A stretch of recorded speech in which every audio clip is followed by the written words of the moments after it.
When John was young, he left home after his parents opposed his musical aspirations. He had no one to rely on but me. I had also made up my mind when we got married. I was determined to support him for the rest of our lives. But after being away for a while, John suddenly came back, sat on the sofa, and abruptly said, "I'm going to divorce you and remarry my lover. I'm never going to see you or Karen again." What? After cutting ties with John and living a peaceful life with my daughter Karen, a year passed in the blink of an eye. Then one day, John suddenly returned. "Hey, Karen, your dad's back. You've grown so much." Karen looked at him, initially surprised, but her expression quickly turned into one of hatred. "Who are you?" I asked you. Who are you?" Karen's voice was strong and unfamiliar, even to me. John, bewildered, replied, "What do you mean?" "I'm your dad," Karen shot back. "I don't have a dad. My name is Mary, and I'm a 38-year-old working mother. I've been married to John for 13 years. Our daughter, Karen, who was the reason we got married, is now 13 years old herself. For the past 13 years, while supporting John's music career, I've also continued the job I had before we got married, all while raising Karen. These 13 years have passed by in a whirlwind, with hardly any time for myself. I met John at a jazz bar. I was young and had never really listened to jazz, feeling like it was something beyond my reach. But one day, my best friend Dan took me to a bar, and I was captivated, not by the jazz, but by John.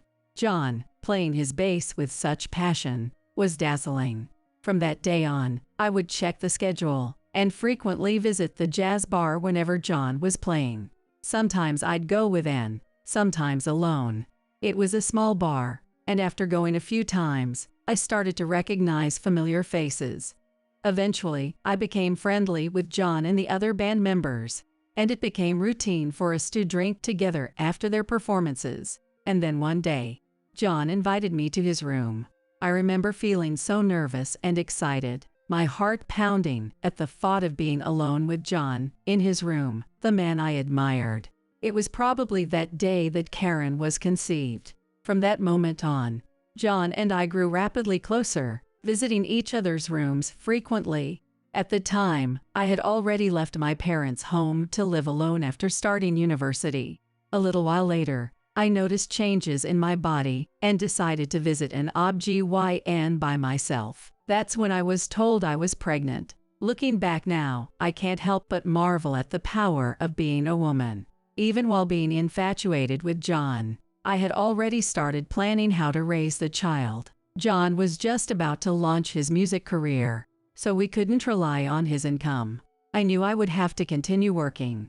I'd also need my parents' support. In my head, I was laying out various plans. I had some vague anxieties, but at the same time, I was genuinely happy about the new life growing inside me. Surely, John would be happy too. I was certain that this news would motivate him for the future, so I didn't hesitate to tell him, "I think I'm pregnant." But in my room, where I had invited John for this important conversation, he simply lit a cigarette, his expression turning grim.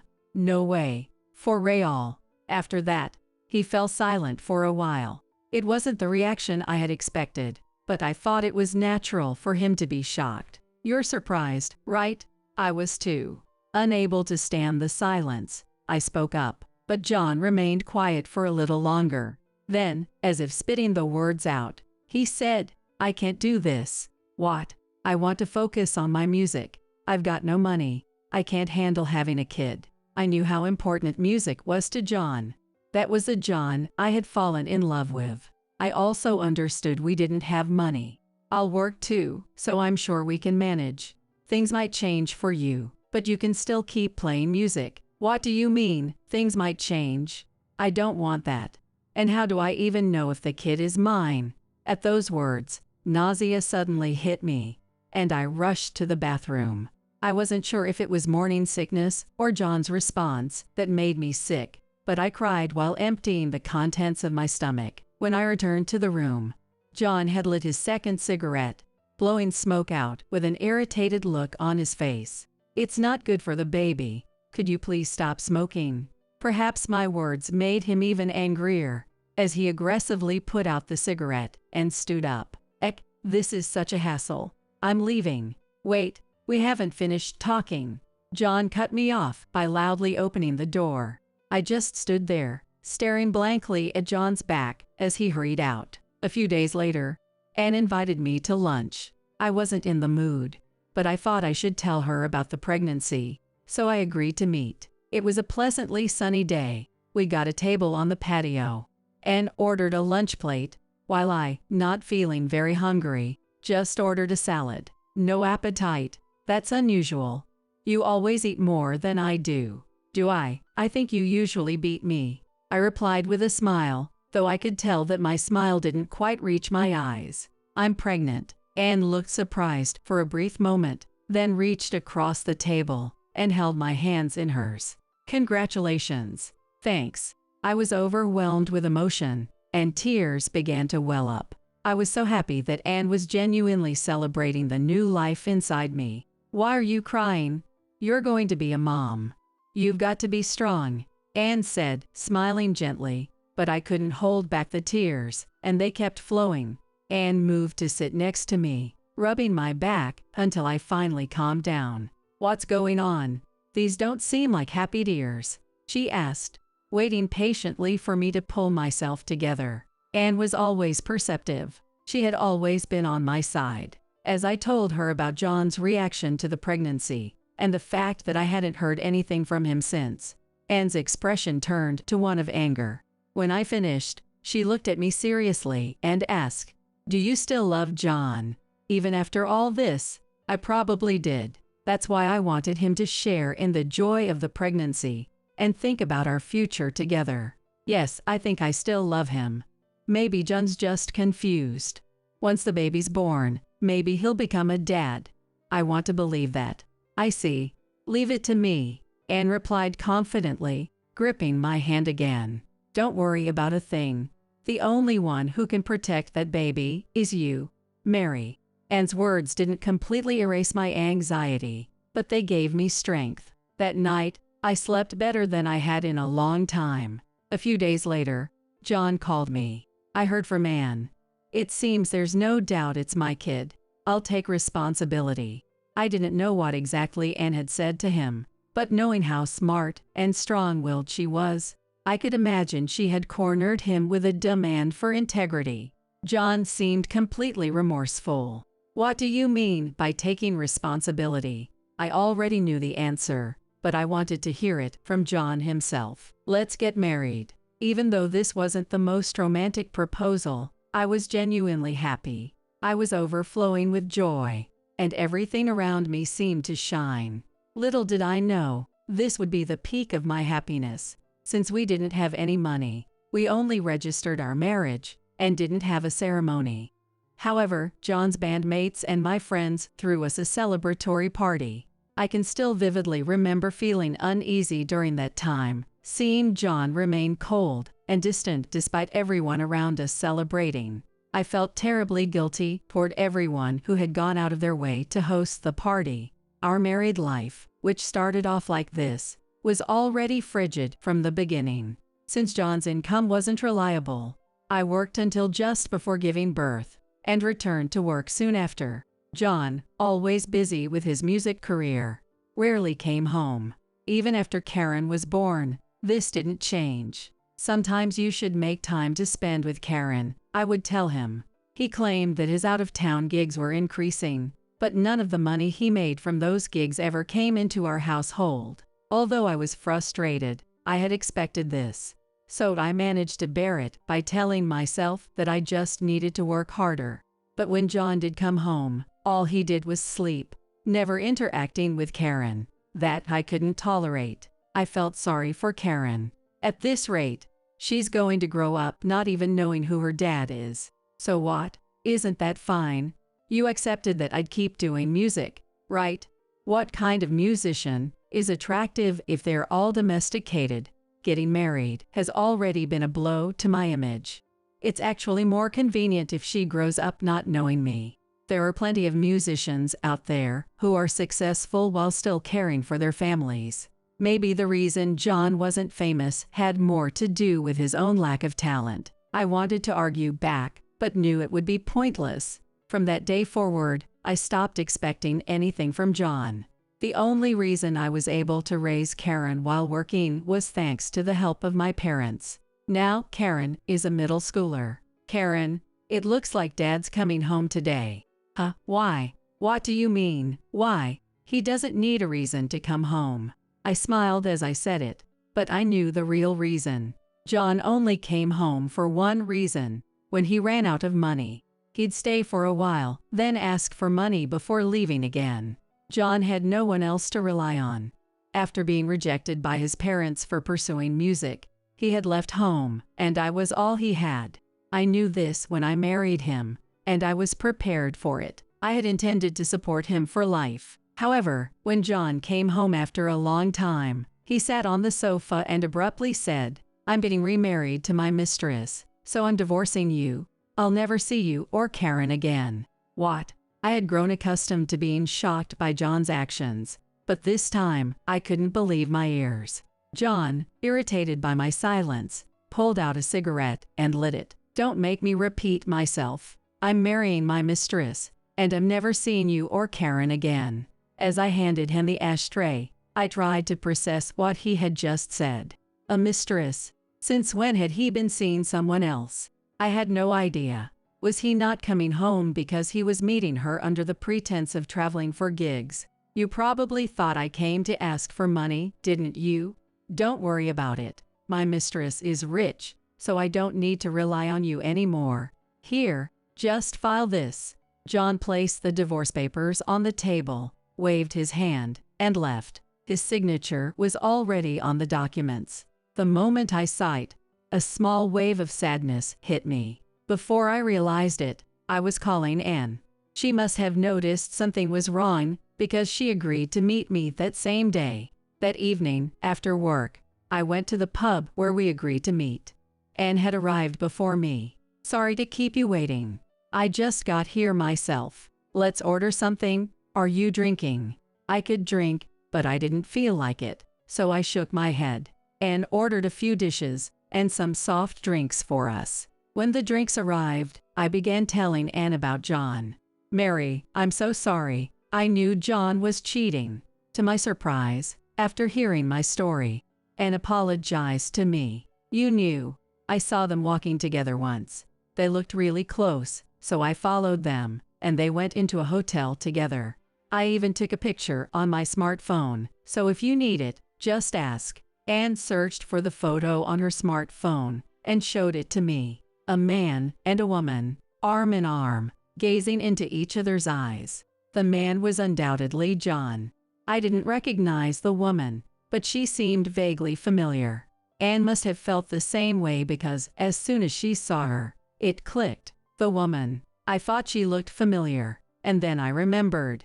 It's Betty, the culinary expert. She's really popular right now, teaching cooking classes and all that. You know who I'm talking about, right, Mary?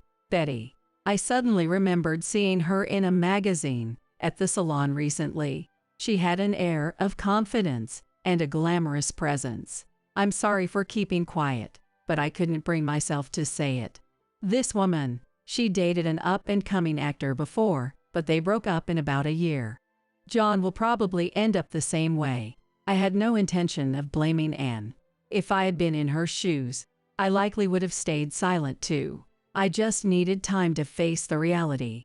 I never imagined that after 13 years of supporting John, he would betray me in such a way. It would be a lie to say I wasn't hurt, but I have Karen. I can't keep running away from reality.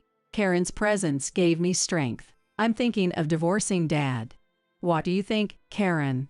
I told her as cheerfully as I could when she came home from her club activities. I carefully watched her face, trying not to miss even the smallest change in her expression. But Karen smiled, beaming with 100% happiness. I totally agree. That's great, Mom. You'll finally be free. Her brightness surpassed mine, and her casual answer surprised me. If Karen approved, There was no need to hesitate. All that was left was to take action and move forward with the divorce. The next day, I went to my parents' house and explained everything. They didn't oppose the idea of the divorce. I pulled out the divorce papers that John had left behind from my bag and signed them on the spot. That same day, I submitted them to the family court. There was no turning back now. Karen and I would move forward together, facing what lay ahead. Today marked the beginning of a new start toward happiness. I bought 2 small cakes to take home. That evening, Karen and I clinked our juice glasses in celebration. This is a celebration, isn't it? Karen's innocent smile made me so happy. John hadn't been around much to begin with. Life after the divorce wasn't much different from before. In fact, without John taking money from us, our financial situation was more manageable. Though my marriage ended due to John's adultery, I didn't ask for compensation or child support. I knew he didn't have the means. Even if I did ask, I doubted I'd ever receive anything. I figured it was easier to consider it a loss from the start rather than deal with potential trouble later. As I completely cut ties with John and settled into a peaceful life with Karen, a year passed by in the blink of an eye. Karen was now in 7th grade. She helped around the house a lot in my place, which was a great relief for me. I had promised her we would have her favorite Hamburg steak for dinner tonight. After finishing work, I quickly did the grocery shopping and rushed home. If I started cooking now, dinner would be ready just in time for Karen's return. Carrying the heavy bags, I reached the top of the apartment stairs. It's been a while. John's sudden appearance made me almost drop my bags. John, what are you doing here? I broke up with my lover, John replied casually, without the slightest hint of remorse. She said she didn't need someone who never makes it big.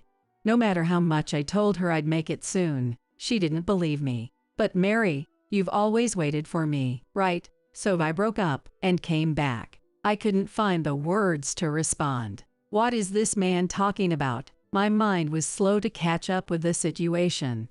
And as I stared blankly at him, John gave a nasty grin. Why so quiet?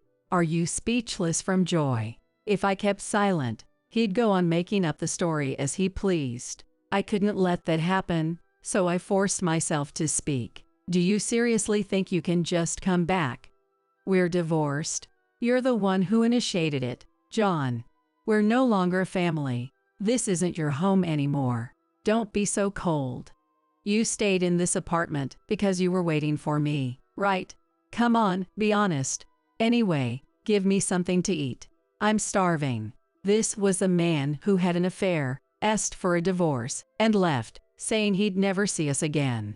Now, after a year, he was back, as if nothing had happened, asking for food. His utter lack of consideration made me wonder if he was even the same species as me. I'm sorry, John, but I can't let you into the house. Please leave. It used to be my home.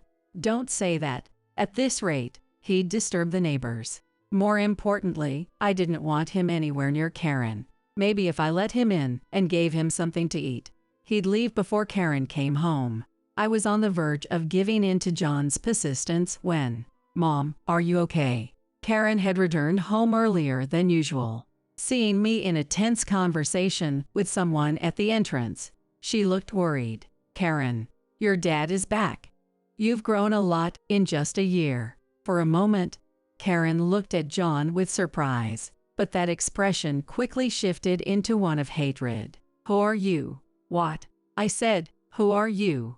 Even I, as her mother, had never seen Karen act this way. John seemed taken aback by Karen's sharp tone. Who? I'm your dad, of course. Huh, I don't have a dad. Karen was glaring at John without blinking. As far as I remember, I never had one.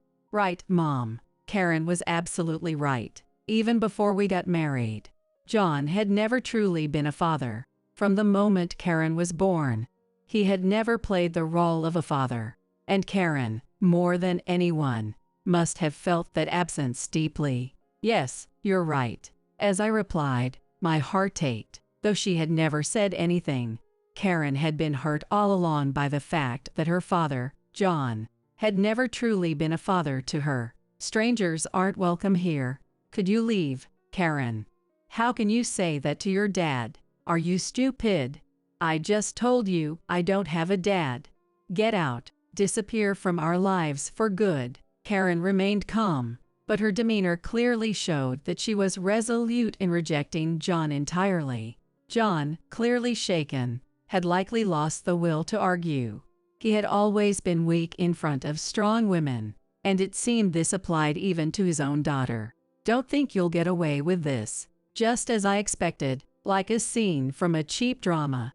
John stomped out his cigarette and stormed off, making a loud noise as he left. The moment John was gone, and we were back inside, Karen burst into tears, sobbing loudly. I could only imagine the weight of all the emotions she had been carrying inside her. As I stroked Karen's head while she continued to cry, I felt the emotions I had suppressed for so long begin to escape. John, who had thoughtlessly intruded on our peaceful lives, would never be forgiven this time.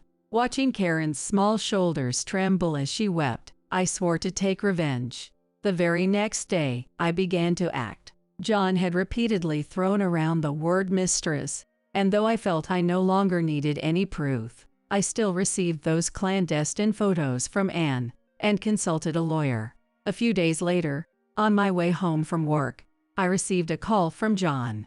I anticipated the conversation would be serious, so I veered off onto a quieter path to answer. "Hello, what the hell is this?" Before I could say anything, John lashed out. And what would that be? I had expected this call, and that it would involve accusations, so I didn't shrink at John's shouting. "I got a call from some lawyer claiming to represent you." Compensation? Seriously? I'm not joking.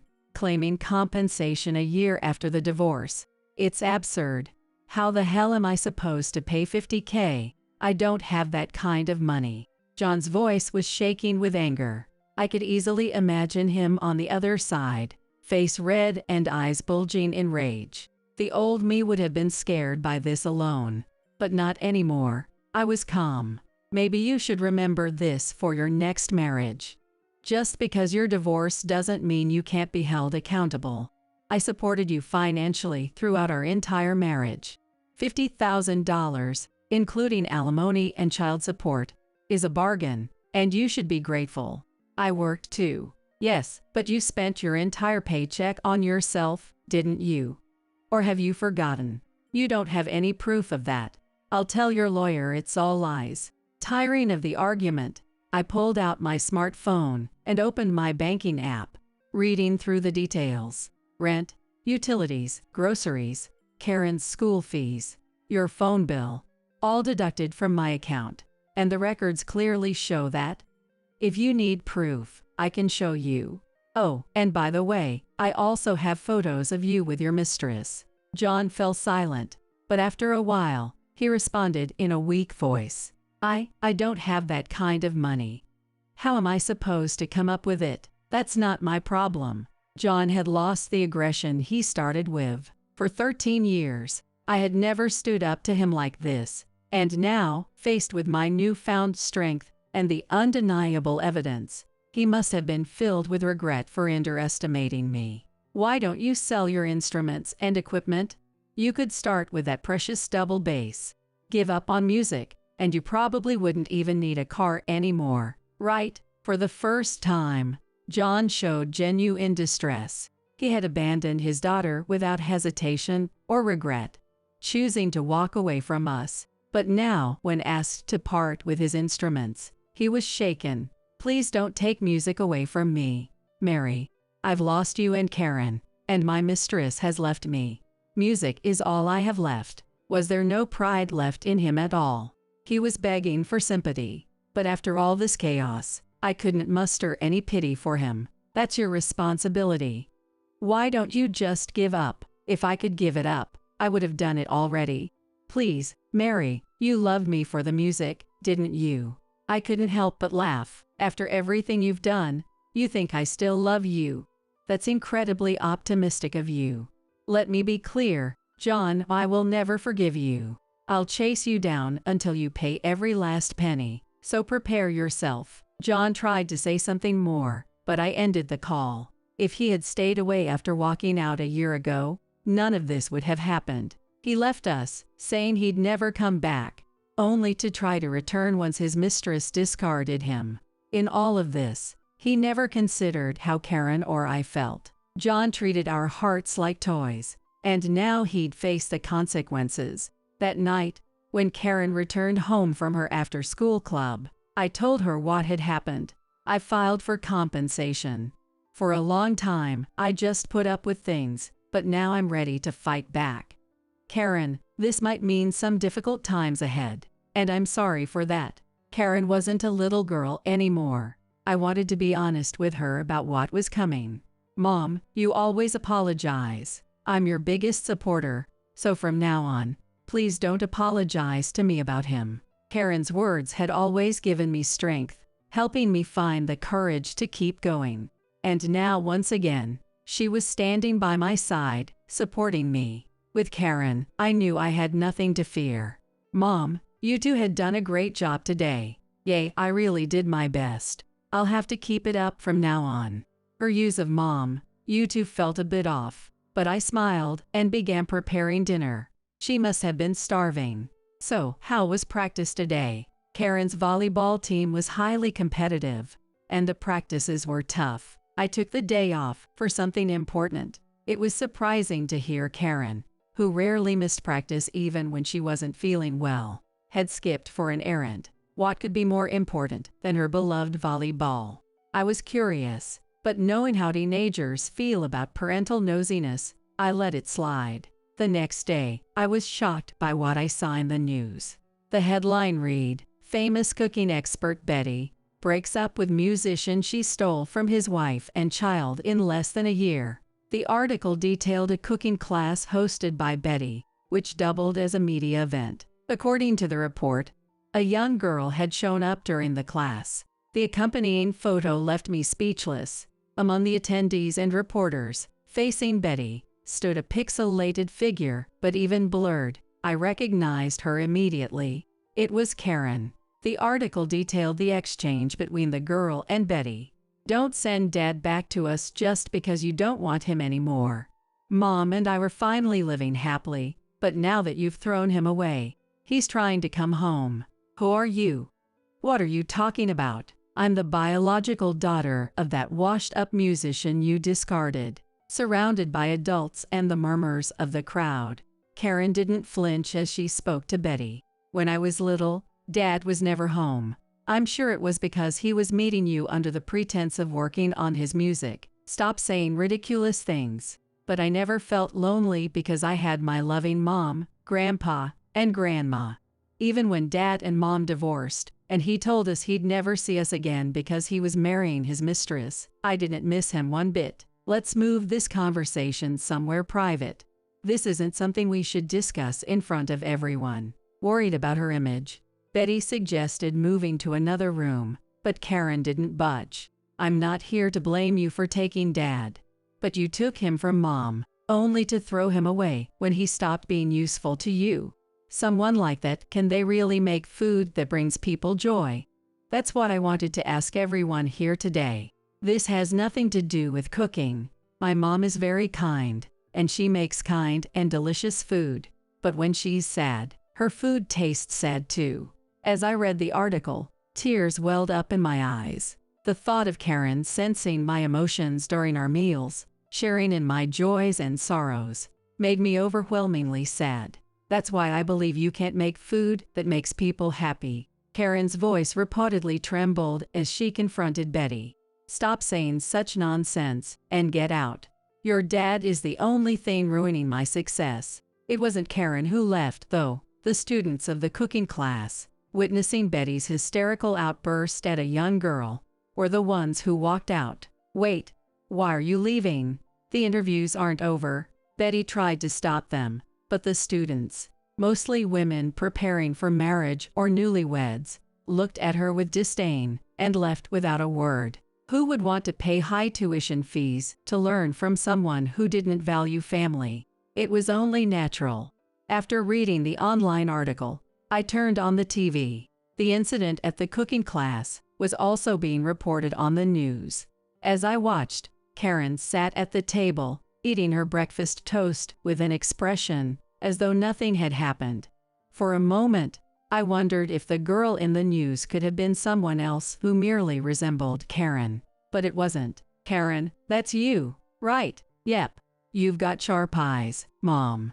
Even with my face pixelated, you can still recognize your daughter. Karen answered with a laugh, but I pressed her seriously. Answer me properly, Karen.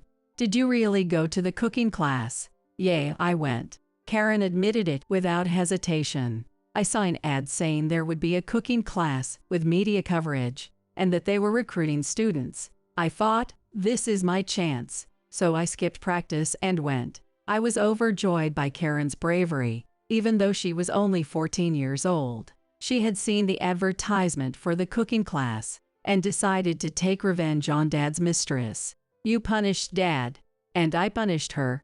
It's all over now. Karen smiled, still with the innocence of a young girl. After the incident at the cooking class, the washed-up musician was identified, and John's band began to lose performance opportunities. Taking responsibility, John decided to leave the band.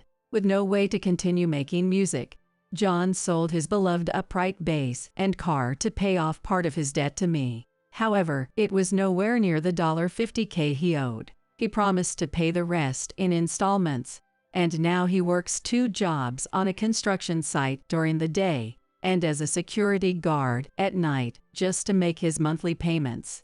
As for Better, after the news coverage, nearly all of her students quit her class. She had once been a frequent guest on TV shows, but now she's nowhere to be seen. Her popularity vanished almost overnight. Following Anne's advice, I also filed a compensation claim against Betty. Given her previous wealth, the amount I asked for was probably insignificant to her. The payment was made without delay. Yet, the scandal will undoubtedly follow Betty for the rest of her life. In a way, Betty might also be one of John's victims. Another year has passed since then. Karen and I moved out of the apartment we had once shared with John, and now we live with my parents. There are 4 of us in the house, me, my father, my mother, and Karen. Karen is preparing for her entrance exams this year. Karen, do you have a dream for the future? I do. I want to become a lawyer. I want to help people like you, Mom. That's a wonderful dream. I'll support you every step of the way, my father said with a gentle smile. He adores Karen and can't help but shower her with affection. I'm sure by night there will be a stack of law books waiting for her, all prepared by my father. Karen, you'll definitely make it. You're smart, just like me. You mean, just like me, my father corrected, grinning. I don't care who she takes after, but we're going to be late. Karen, hurry up. Okay, I'm off. Karen cheerfully dashed off to school, and the 3 of us watched her go. It was just an ordinary, happy morning. I'm Emily, and 5 years ago, I got engaged to my college boyfriend, Kevin. We had already introduced each other to our families and even booked the venue for our wedding. I was genuinely looking forward to the wedding and our life together. Then one day, I was suddenly called to a cafe near Kevin's parents' house. He wouldn't say why over the phone, and we had never arranged to meet near his parents' place before, so I was worried something might have happened to them and rushed over. When I arrived at the cafe, I found a woman about my age sitting next to Kevin, someone I didn't recognize. From their demeanor, I had a bad feeling. Sorry for the wait. What's going on today? And who is this? I asked, and meet Jessica, an old friend of mine. I've decided to marry Jessica, so I thought I should let you know. Kevin told me. What, Mary? You're supposed to be marrying me, right? What? I panicked at Kevin's shocking announcement. So, I've decided to call off our wedding and marry Jessica instead, said Kevin. Wait, decided to marry? Since when were marriages decided unilaterally like this? What about our wedding? All these thoughts came to me, but I was too confused to say anything. I've always loved Jessica, actually. But she had a long-term boyfriend, so I settled for marrying you. You had a good job, so there were no worries about life, and you would do the chores and all. I thought you might be a good enough choice for marriage. But then I met Jessica again after a long time, and when I told her about marrying you, she said she'd break up with her boyfriend to marry me. She's willing to break up with her boyfriend for me. Isn't that pure love? He rambled on excitedly. All this time, Jessica looked at me with a smug expression. Seeing her expression made me feel miserable. But I hadn't done anything wrong. And to think he had felt this way about me all this time, I was just too shocked to comprehend. But here I was, his fiancée, even with the venue booked. I couldn't just walk away without discussing this unbelievable situation. But we've already booked the venue and paid for it. Can't we talk about this over again? I had more to say, but I was too shocked to articulate it well. Huh. Did you not listen to anything I just said? Jessica and I are in true love.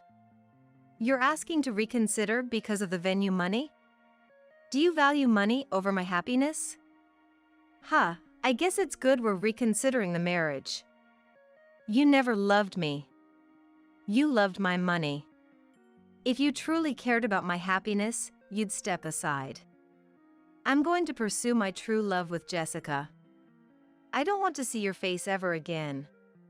Don't show up in front of me anymore, he said. The money for the ceremony mostly came from my savings. A strangely calm counterargument came to my mind, but I was speechless. What Kevin was saying was just too incomprehensible, and I couldn't do anything at that moment. Next thing I knew, I was crying from the sadness and humiliation. The day after Kevin told me all this, I called his parents. They had been really happy about our wedding, and I wanted to know what they thought. When I told them what happened yesterday over the phone, Kevin's parents were shocked. Apparently, Kevin hadn't told them anything. Kevin did what on his own? Emily, I'm truly sorry. We're also unclear about the situation, so we'll check with Kevin and get back to you. Could you give us a little time? Said Kevin's parents. Realizing Kevin's parents weren't like him gave me a bit of solace. Despite what was said, accepting the broken engagement wasn't easy. Kevin was so kind when we were dating, and I loved him for that. Maybe he was misled by Jessica, and what he said wasn't really what he felt. However, that hope was shattered by a call from Kevin's parents. A few days later, I received a call from Kevin's parents. I was ambivalent about wanting to hear the answer, but I picked up the phone. Emily, we spoke with Kevin and heard everything he told you. I don't know how to apologize enough. I'm so sorry. Kevin's parents were crying over the phone. It seemed Kevin had shared his harsh words with his parents as well. That was Kevin's true feelings. We're really sorry, but we can't let you marry Kevin in such a state. We'll pay for the venue and compensation, so could you agree to cancel the engagement? They said. I wanted to talk to Kevin one more time, but seeing how his parents were, it seemed impossible. Kevin's parents sincerely apologized. I didn't take the compensation money.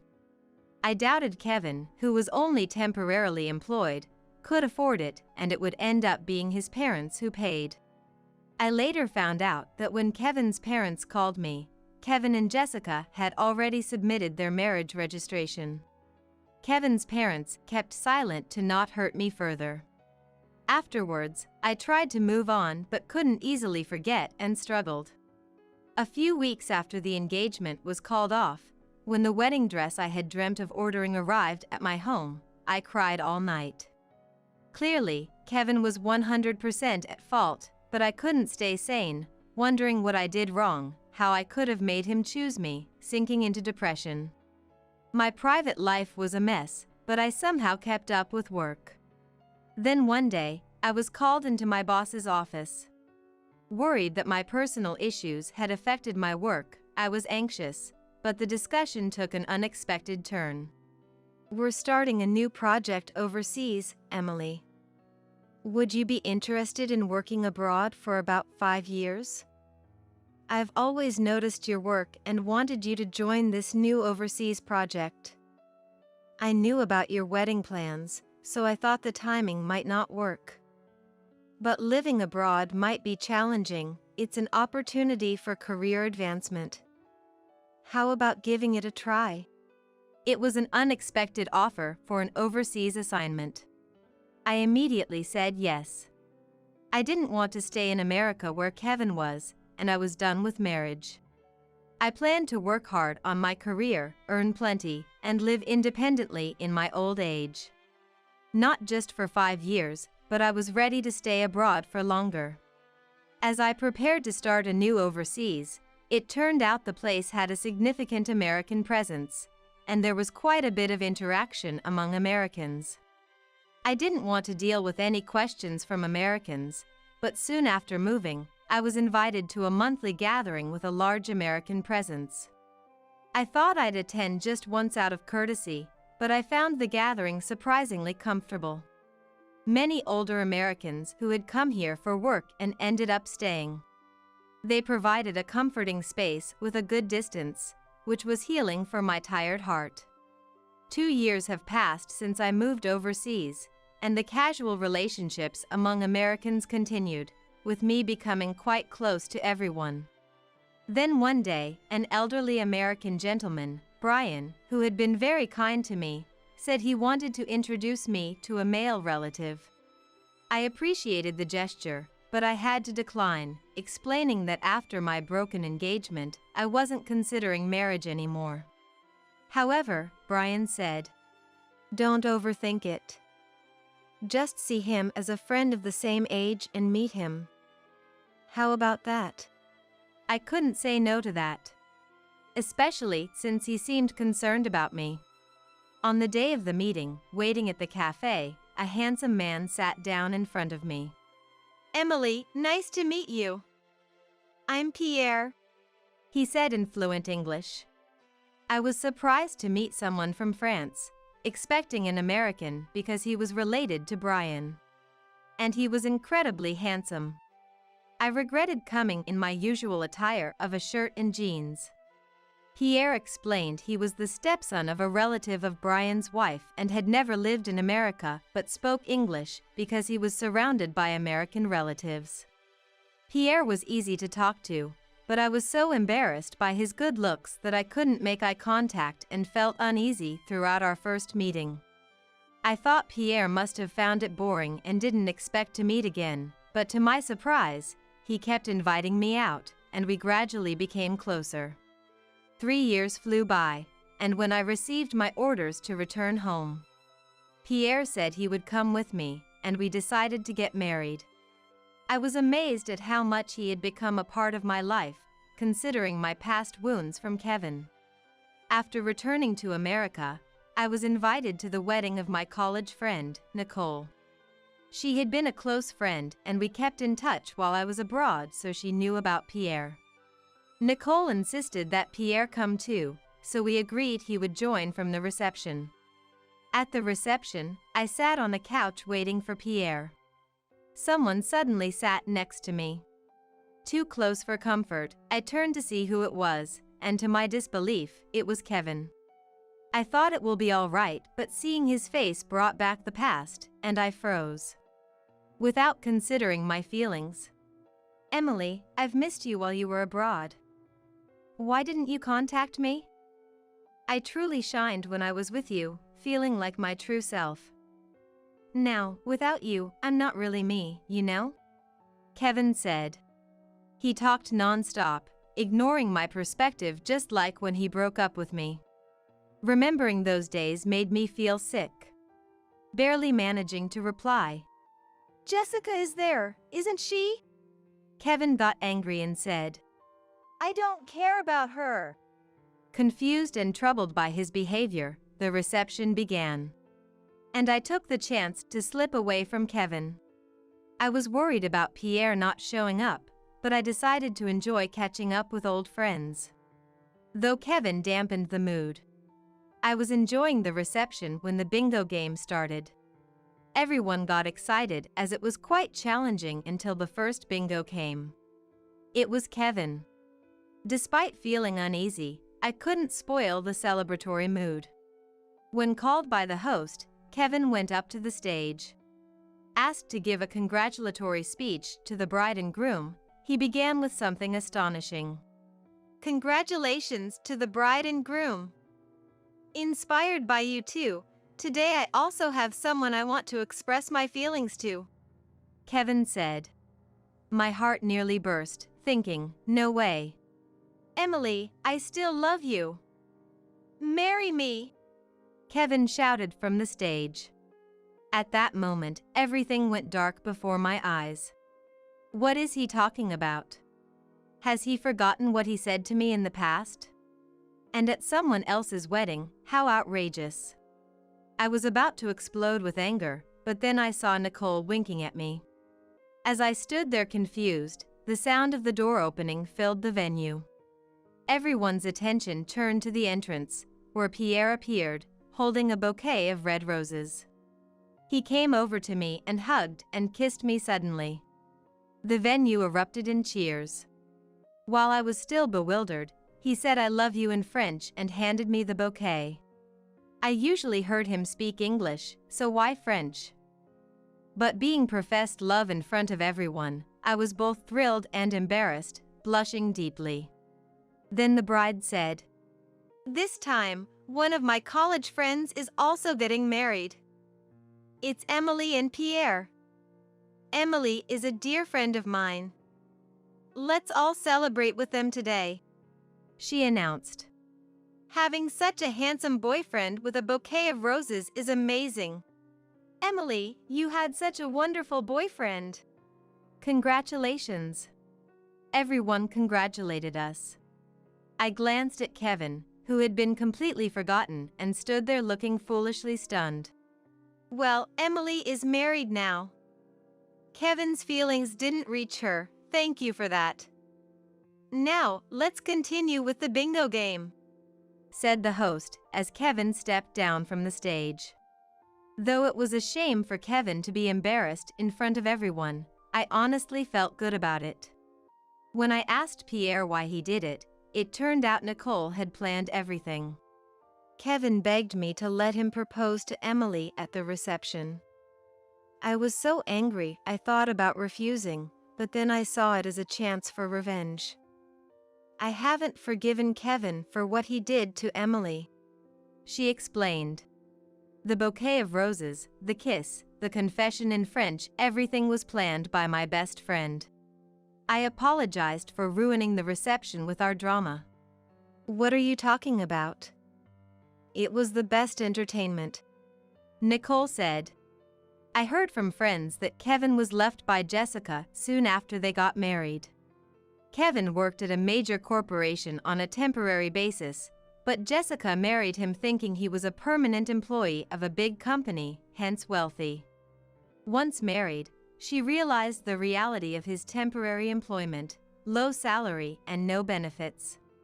Plus, rushing into marriage after breaking off his engagement with me led to him being fired due to losing credibility at work. I was tricked, she declared, and they quickly divorced. So he clung to me. Being a full-time employee with a decent salary, I often paid more during our relationship and even covered most of our wedding expenses. Kevin must have missed my money. How trivial. One day, a package arrived at my new home from my parents' house.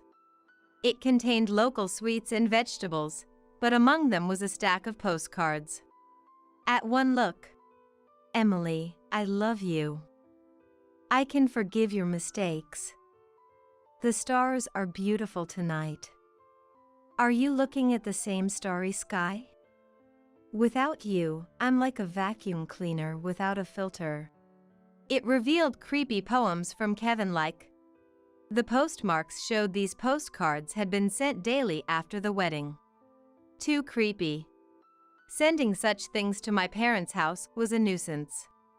I bundled the postcards and sent them to Kevin's parents, who immediately contacted me. "We are truly sorry for still causing you trouble. We'll make sure he never bothers you again," they promised. When I, Melissa, met my husband Daniel, was 30 and working for a foreign-affiliated company. I had been recognized for my achievements and now holding a managerial position. Daniel was also 30, working as a grocery store clerk at the time. When we met, Daniel had a history of divorce and a 1.5-year-old daughter, Kayla. Kayla often fell ill, resulting in frequent calls from the childcare center.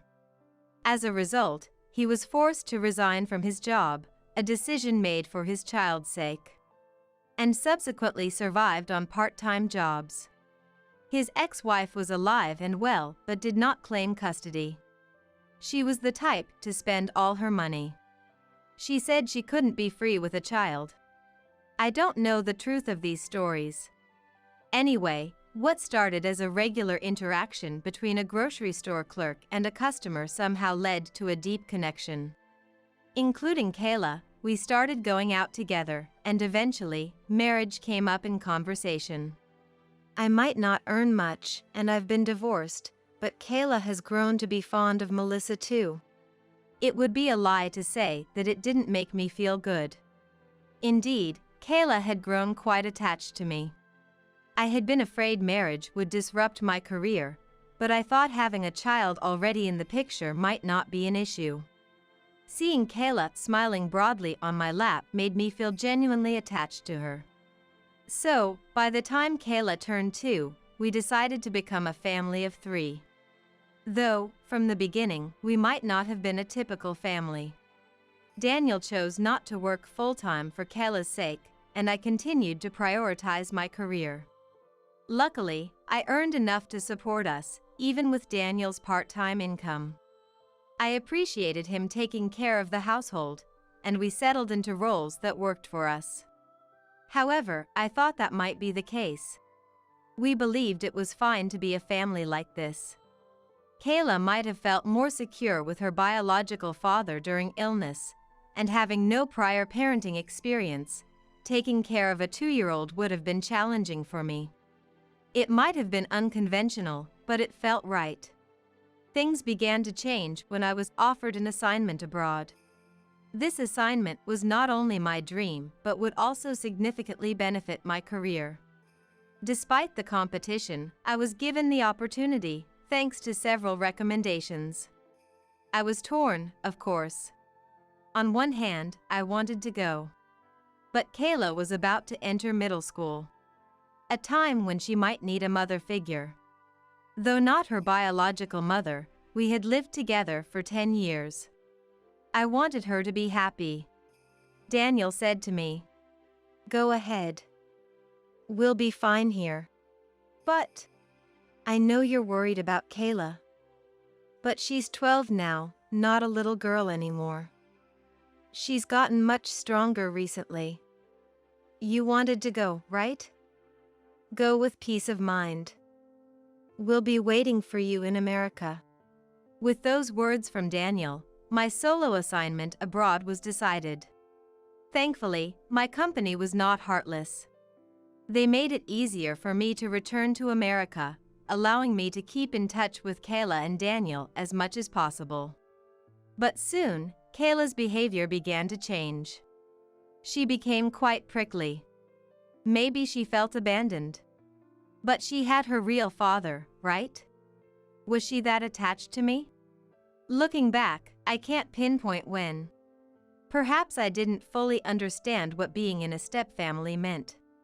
I thought we were doing fairly well, but maybe that was my misunderstanding. Confiding my concerns to Daniel only led to responses like, "That's just adolescence. She's embarrassed." Or, "She has her own world now. Please respect that." Eventually, The fact that you're abroad and can't be relied upon, and that you're not her real mother, is the truth," he bluntly stated. Faced with that, I had nothing to say. Kayla, who was only 2 when we married, seemed to have learned the truth about our family when I went abroad. Even though we were supposed to be a family, being informed without any prior consultation was a shock. Yet, I hoped that someday, after puberty passed, she might smile at me like before. "Sorry about those times," she might say with a smile. I endured, thinking so. But Kayla's attitude never waned. Every time she saw me, it was a barrage of insults. Every look she gave me was filled with words like ugly, old hag, and disgusting, the worst possible words she could think of. And Daniel, seeing this, would just laugh and not bother to correct her. Every time I came home, I was greeted with such nasty looks and relentlessly insulted. "You being here means I can't invite friends over." "Why not? Just invite them. I don't want my friends thinking someone like you is my mom. It's embarrassing. Why do you have to come back?" Kayla seemed so displeased with my return that she quickly retreated to her room. I hoped things would go back to how they were. But truthfully, I might have been at a loss for a solution, simply overwhelmed. I thought of Kayla as my own child and raised her with love. Yet, with Daniel and Kayla treating me this way, my efforts seemed unrewarded. Without any concern for my troubles, Daniel and Kayla did as they pleased. Indeed, I had said I loved Daniel and would treat Kayla as my own even when marriage was proposed. That feeling was genuine. Maybe that's why Daniel took it for granted that I was smitten with him. He seemed to think he could say anything to me without consequence. Kayla, despite disliking me, seemed to think I would endlessly spend money for her benefit. This attitude from Daniel and Kayla had been a constant source of distress for me. While troubled, I continued to work, and on a day, 5 years later, I suddenly found my answer. That day, there was a significant meeting in America, and I was busy preparing. The main task was preparing the documents, as my boss was supposed to attend the meeting. However, my boss fell ill suddenly, and there were few who could step in. Given I was nearby, understood the situation, and knew the content of the documents, the task fell to me. I rushed to the meeting place and managed to handle the situation smoothly.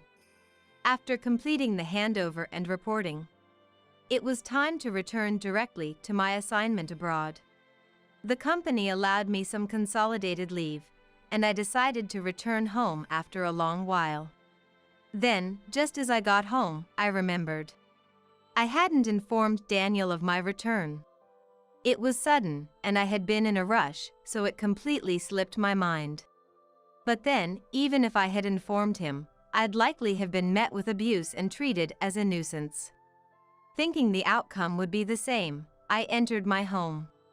As soon as I opened the front door, I heard the sound of laughter. What was that? Is someone visiting? It felt strange, as I hadn't heard such bright laughter from Daniel and Kayla in recent times. I heard a woman's voice from the living room. It was clearly an adult woman's voice, different from Kayla's. I stood frozen, holding my breath. The voice wasn't loud, and I couldn't make out what was being said. Careful not to be discovered, I quietly peeked into the living room. Inside, I saw Daniel, Kayla, and an unfamiliar woman. Huh? Who is that? I was consumed with curiosity about who this unknown woman could be. And Kayla's words soon cleared my doubt. Mom! Kayla called the woman Mom repeatedly. And the woman accepted those words with a smile. Kayla's attitude towards her was entirely different from how she treated me, genuinely affectionate. The resemblance between the two suggested a possibility to me. Could it be? My fleeting hope was quickly shattered, revealing an unwelcoming reality. After all, you caught yourself a top-notch ATM. Exactly!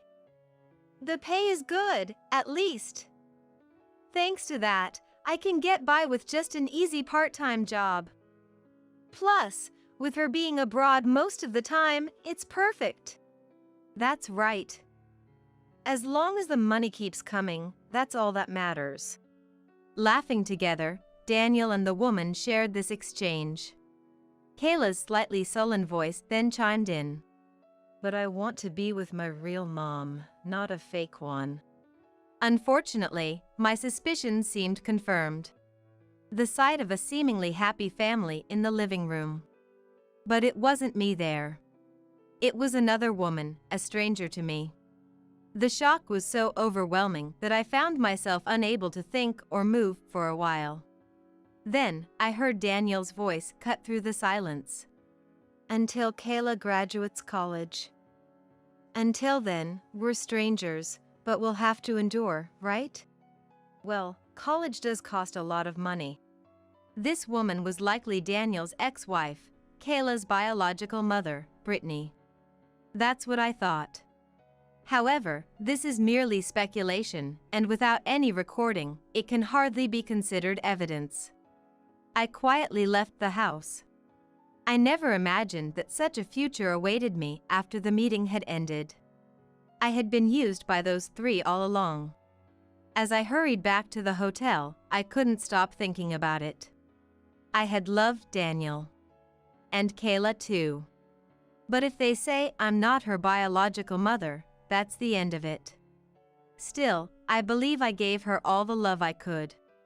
However, Daniel and Kayla were different. Behind my back, both of them mocked me.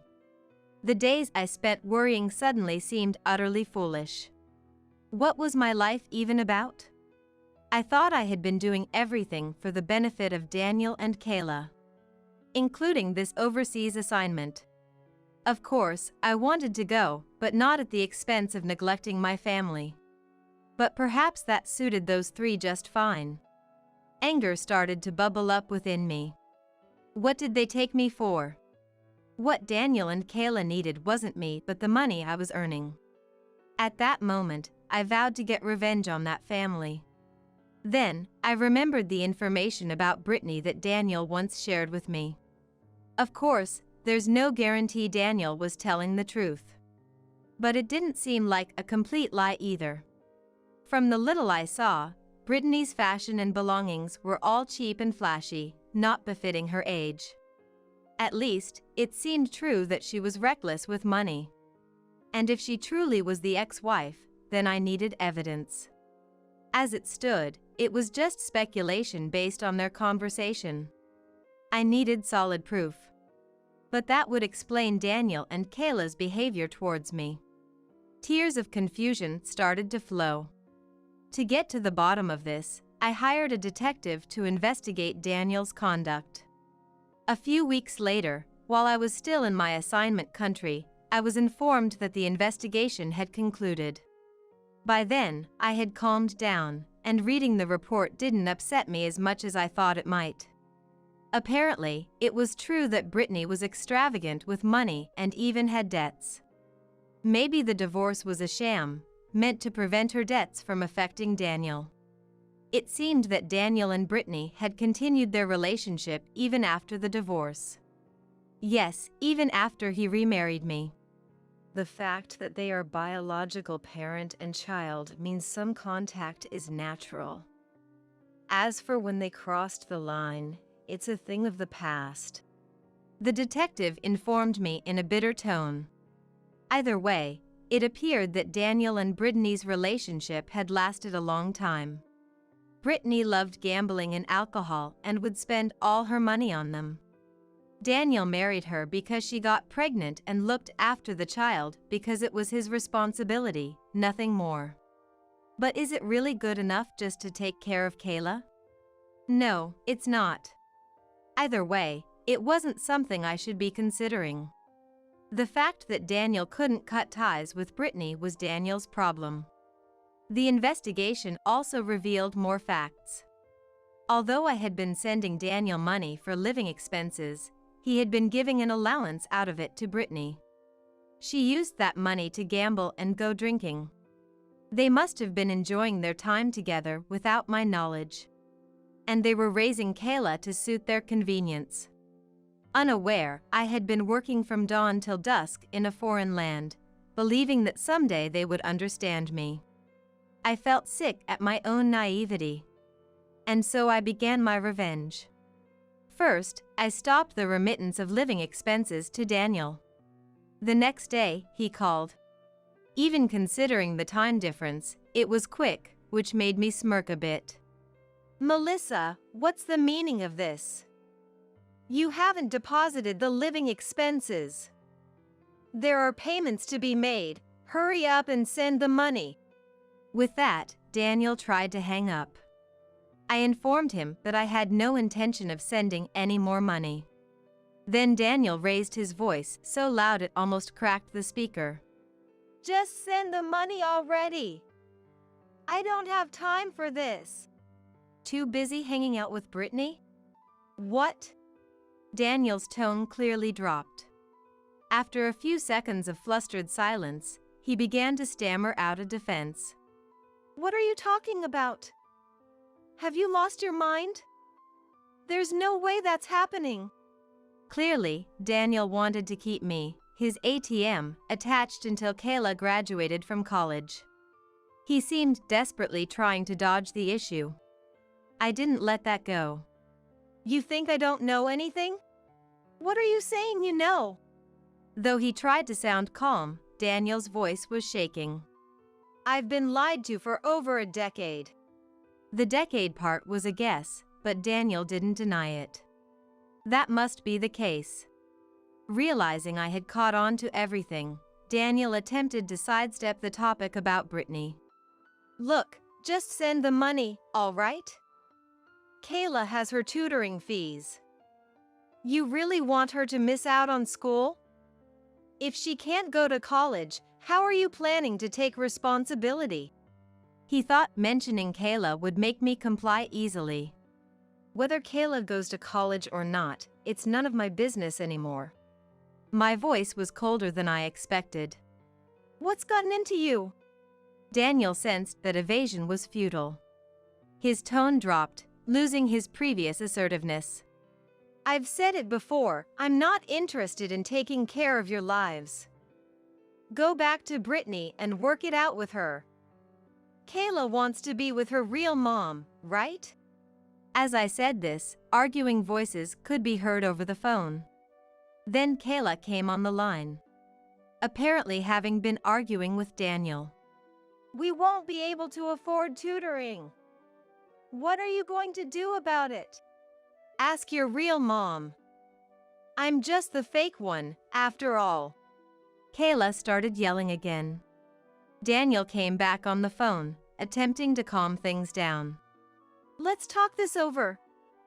You'll understand if you listen." I agreed to this proposal. And on my next return home, I was to have a discussion with Daniel. Upon arriving, Daniel was waiting, seemingly prepared to talk. "Please, just hear me out. There's nothing suspicious going on. I thought it was best for Kayla to sometimes meet her biological mother. That's all there was to it. Nothing more. Really." "Oh, is that so?" At this point, the details hardly mattered. But Daniel seemed displeased by my indifferent attitude. "On what basis are you accusing me of cheating? Enough is enough." I presented him with a copy of the report I had received earlier. Daniel became suspicious. As he flipped through the pages, his face turned pale, and his hands began to tremble. "What is this?" There were photos of Daniel entering lodging facilities with Brittany during the day and bringing her into our home when I was away. "That's you, isn't it? I'm the one who wants you to stop making a fool of me. How far do you intend to take this?" Daniel clutched the report, speechless. After a moment of heightened emotions, I sighed. "Well, I'm a stranger now. Whatever you do is none of my business. I have no obligation to support you. Get back with Brittany and figure it out as a real family." Then Daniel collapsed to his knees. "We will obviously get a divorce. The rest will be handled through lawyers." I left him with those words and exited the house. After long struggling with my relationship with Daniel and Kayla, I felt lighter knowing that was behind me. I could now focus solely on myself. I left everything to my lawyer and returned to my assignment abroad. I had instructed the lawyer to demand compensation from Daniel, in addition to the divorce. "Please, let's start over." Daniel's frantic plea came through, evidently informed by the lawyer. "I don't need you. I'm not lacking anything without you." "Don't say that. Let's go back to being a happy family like we used to be." Daniel's desperate appeals did not sway me. "Don't call me again." With that, I hung up on Daniel. Later, my lawyer informed me that the divorce had been finalized successfully. The lawyer informed me about the situation of the three afterwards. The house we lived in was originally bought by me before the marriage. As it was a premarital asset, it was naturally in my name. Upon the divorce, I decided to put the house up for sale. As a result, Daniel and Kayla lost their place and had to move to a cheap apartment where Brittany lived. While it's good they returned to their original family, Brittany's extravagant spending hadn't changed, leading to constant fights with Daniel. And of course, the two of them were short on money. The lawyer visited Daniel's part-time job and arranged for a portion of his salary to be deducted and sent to me. Thus, money started to be deposited into my bank account every month. These two had lived as they pleased on my money until now. Given this situation, their separation seemed only a matter of time. Finally, the lawyer handed me a letter. It appeared to be from Kayla upon inspection. "I'm sorry for all the mean things I said. My real mom and dad don't have money, so it looks like I can't go to college. Please help me." The message was brief, but unmistakably in Kayla's handwriting. However, there was no sign of remorse. She still saw me as nothing more than a convenient ATM. It seemed. In front of the lawyer, I wrote my response to Kayla. "If you want to go to college, try to get a scholarship and make an effort on your own first. Relying on someone else for an easy life is shameful. I hope this becomes an opportunity for you to change." I left the letter with the lawyer and returned to my hotel. But then, something unexpected happened. Somehow, Daniel had found out where I was staying and was waiting for me in the lobby entrance. How did he know I was here? A creeping sense of fear spread through me. "What are you doing here?" Looking at him, Daniel was in disheveled clothes, seemingly having come here without much thought. "Help me." Daniel, who had only experienced easy part-time jobs, seemed unable to bear the current situation. "The divorce is final. Just leave." When I said that firmly, Daniel collapsed to his knees again. The hotel security was watching us. Finally seeming to give up, Daniel left in a dejected manner. I was truly shocked to see Daniel in the lobby. The next day, I changed my accommodations. After everything was settled, I rented a room in a completely different place. And today, I am writing this as I have successfully moved into my new home. "I don't need you," my husband said so casually. The daughter, laughing. "We don't need a fake mom around, do we? Disappear already." I feel the blood draining from my face. It seems I was the only one who thought we were a precious family. After all I've done for them, using my part-time job money to pay for the mortgage and tuition. That's enough. It's time to reveal everything to these people who understand nothing. My name is Susan. My husband, William, and I are both on our second marriage, having been together for 15 years. We have a daughter, Nancy, who is William's child from his first marriage. I divorced my first husband because we couldn't have children. We went to the hospital, but they couldn't find a clear reason. Despite our love, our inability to have children led us to bicker. Eventually, even our parents got involved, and it ended badly without any happy memories. I was done with marriage, but fate intervened at a singles mixer I was dragged to by my parents.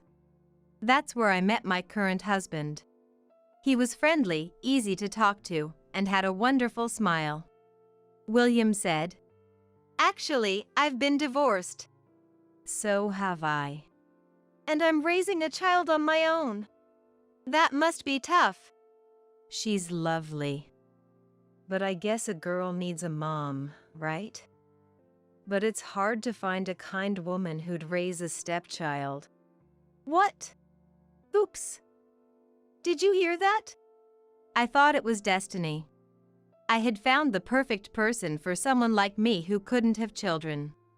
William's divorce was due to his ex-wife's infidelity. The stepchild was 3 years old at the time. Must have been at an adorable age. To cheat with such a small child at home, what a terrible wife. William lived in a newly built house. It was just built, and there was still a mortgage. I can't pay it off alone, so I was thinking of letting it go. That's too bad. I've gotten rid of everything that belonged to my ex-wife, and I wanted to live here with you, but... Oh. Oops. Did you hear that? Could this be considered a proposal? Please don't worry. If it's all right, I can help pay the mortgage. Really? Thank you. I'll definitely pay you back. What are you saying? There's no need to pay me back. I'm going to be living here too. What? Oops. Did you hear that? Things were going well with William, but I had to disclose something important beforehand. But William accepted it smoothly, without any hesitation. You might be infertile? That's totally fine. One child is enough for us. Let's cherish her together. I was relieved. No more pressure to marry again. We got married quickly. Since it was the second marriage for both of us, we simply greeted our relatives and didn't have a ceremony. But I was happy. A kind husband, a lovely daughter, a new home. Having obtained what I once gave up on, I vowed to live for my family. To do anything for their happiness. Time passed, and now I am 48 years old. Good morning. Did you sleep well? As I greet her, my stepdaughter, Nancy, stares at me without returning the morning greetings and says, "Hey. You went into my room, didn't you? I just opened the window to air it out. Stop making excuses." Okay, sorry. Nancy has grown up so fast and is now in 12th grade. I don't know if it's because she's been spoiled too much or it's just her personality, but she's very strong-willed and extremely harsh towards me. What time will you be back today? It's none of your business.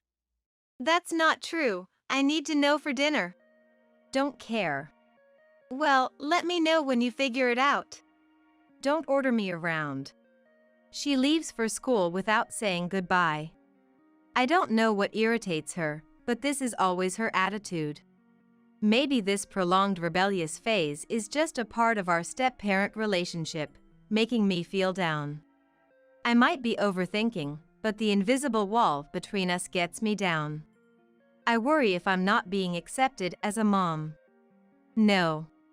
I've worked hard for Nancy's sake.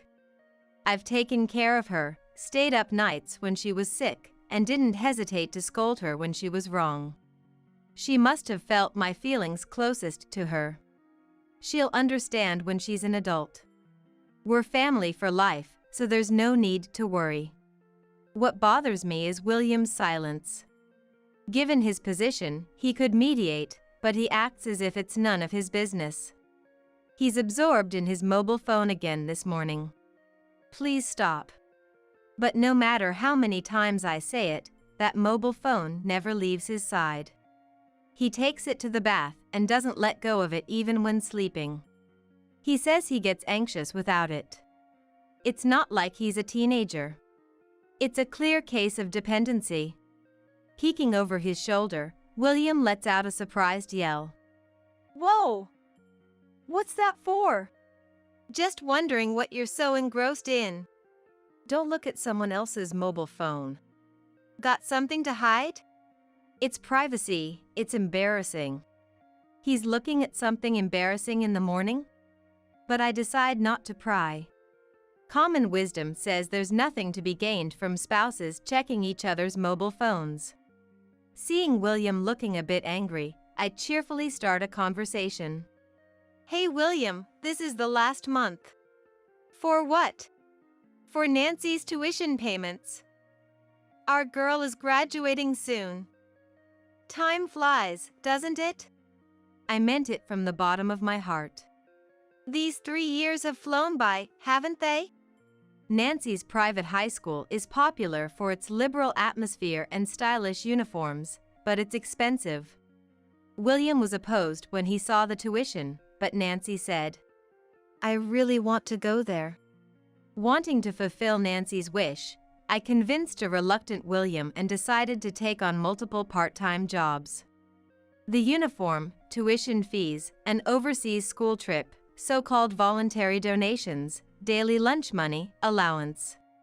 And on top of that, this house's mortgage. Honestly, it was tough. Most of my part-time job earnings went to payments. But the joy of sending Nancy off every morning was irreplaceable. It's going to be lonely. William truly meant it. Are you going to miss it? Nancy isn't leaving home, so life won't change much, right? Maybe I'll just miss seeing Nancy in her uniform. That might be true. Come to think of it, my mom said she's waiting with lots of presents, so she told me to come visit after the graduation ceremony. It's been a while since my mom last saw Nancy, and she's really looking forward to it. Hey William, I need to talk to you. After Nancy graduates. Can't right now, I'm in the middle of something. William is engrossed in his mobile phone again. Okay, got it. There's only a week left until the graduation ceremony. There will be another chance to talk. A few days later. As I passed by Nancy's room, I heard voices inside. She seemed to be on the phone. Seriously, it's the worst. She appeared to be bad-mouthing someone. Not that I was particularly interested, but I stopped and listened. Pretending to be a mom when she doesn't understand anything, it's so annoying. My heart skipped a beat in shock. Was she talking about me? If so, who was she talking to? My real mom is you. I don't care about that old lady. Even Dad treats her like a maid, not bothering to have his own kids with her. No. When we got married, we decided together to cherish just Nancy. Unable to hold back, I opened the door to Nancy's room. Startled, Nancy seemed to have quickly ended the call. Hey, I've told you not to just come into my room, haven't I? Who are you talking to? Seeing my serious expression, Nancy laughed. Eavesdropping?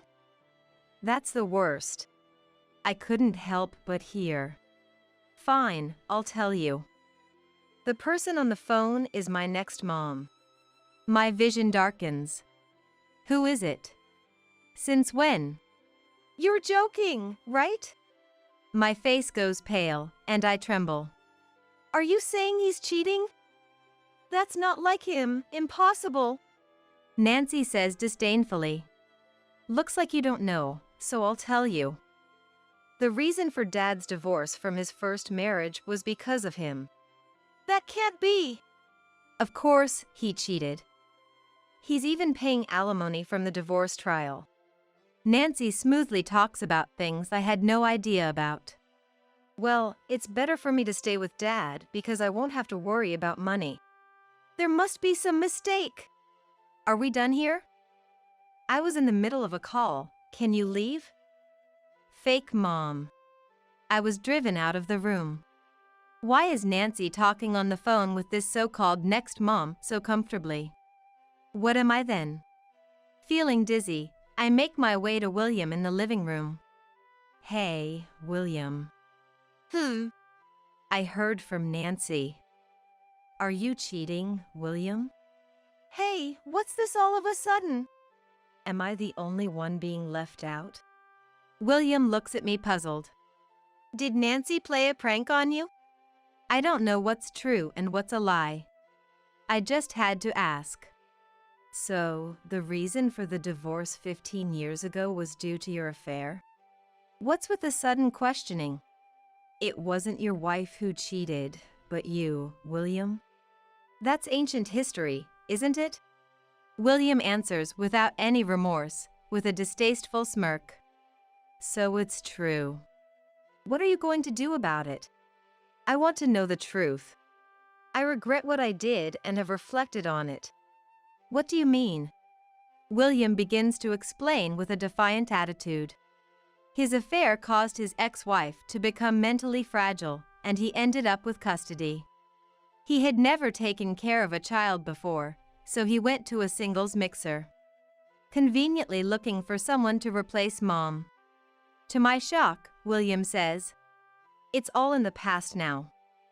We're happy now, aren't we?" He smiles with the same expression as when we first met. That's terrible. I've been acting as this family's mom for 15 years, juggling part-time jobs on top of household chores to make payments. And to be told I'm real or fake. Are we done here? Excuse me? You chose to do all that, didn't you? Stop complaining. Like Nancy said, you're just a fake after all. It's all just pretend play. His dismissive response left me stunned. Pretend play? Did he really just say that? How could you say that? But it's true. I need to cool off. Yeah, you do that. I just lay down on the sofa. I wanted to sleep in the bedroom to rest properly, but I couldn't move. The headache is unbearable. As if my head is splitting open.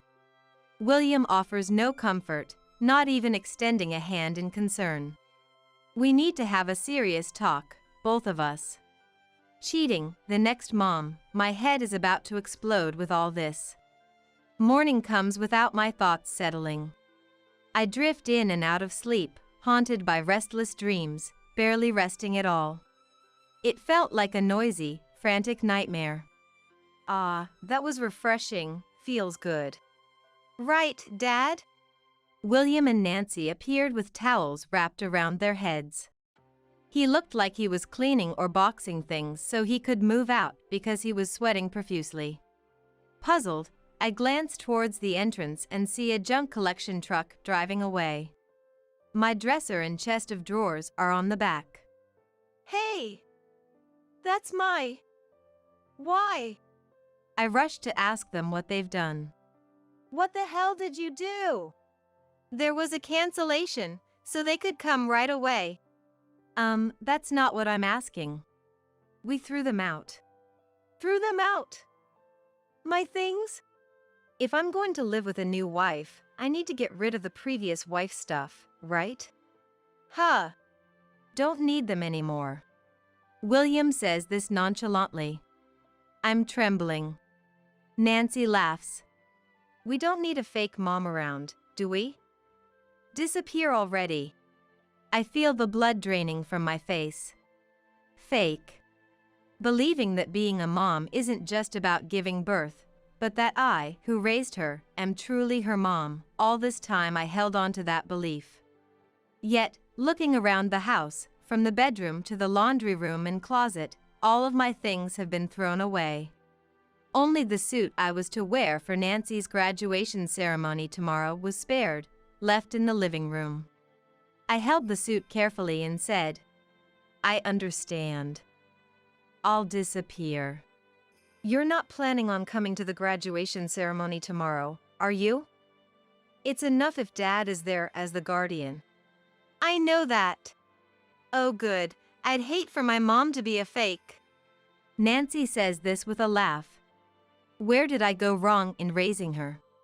The sadness nearly brings tears to my eyes.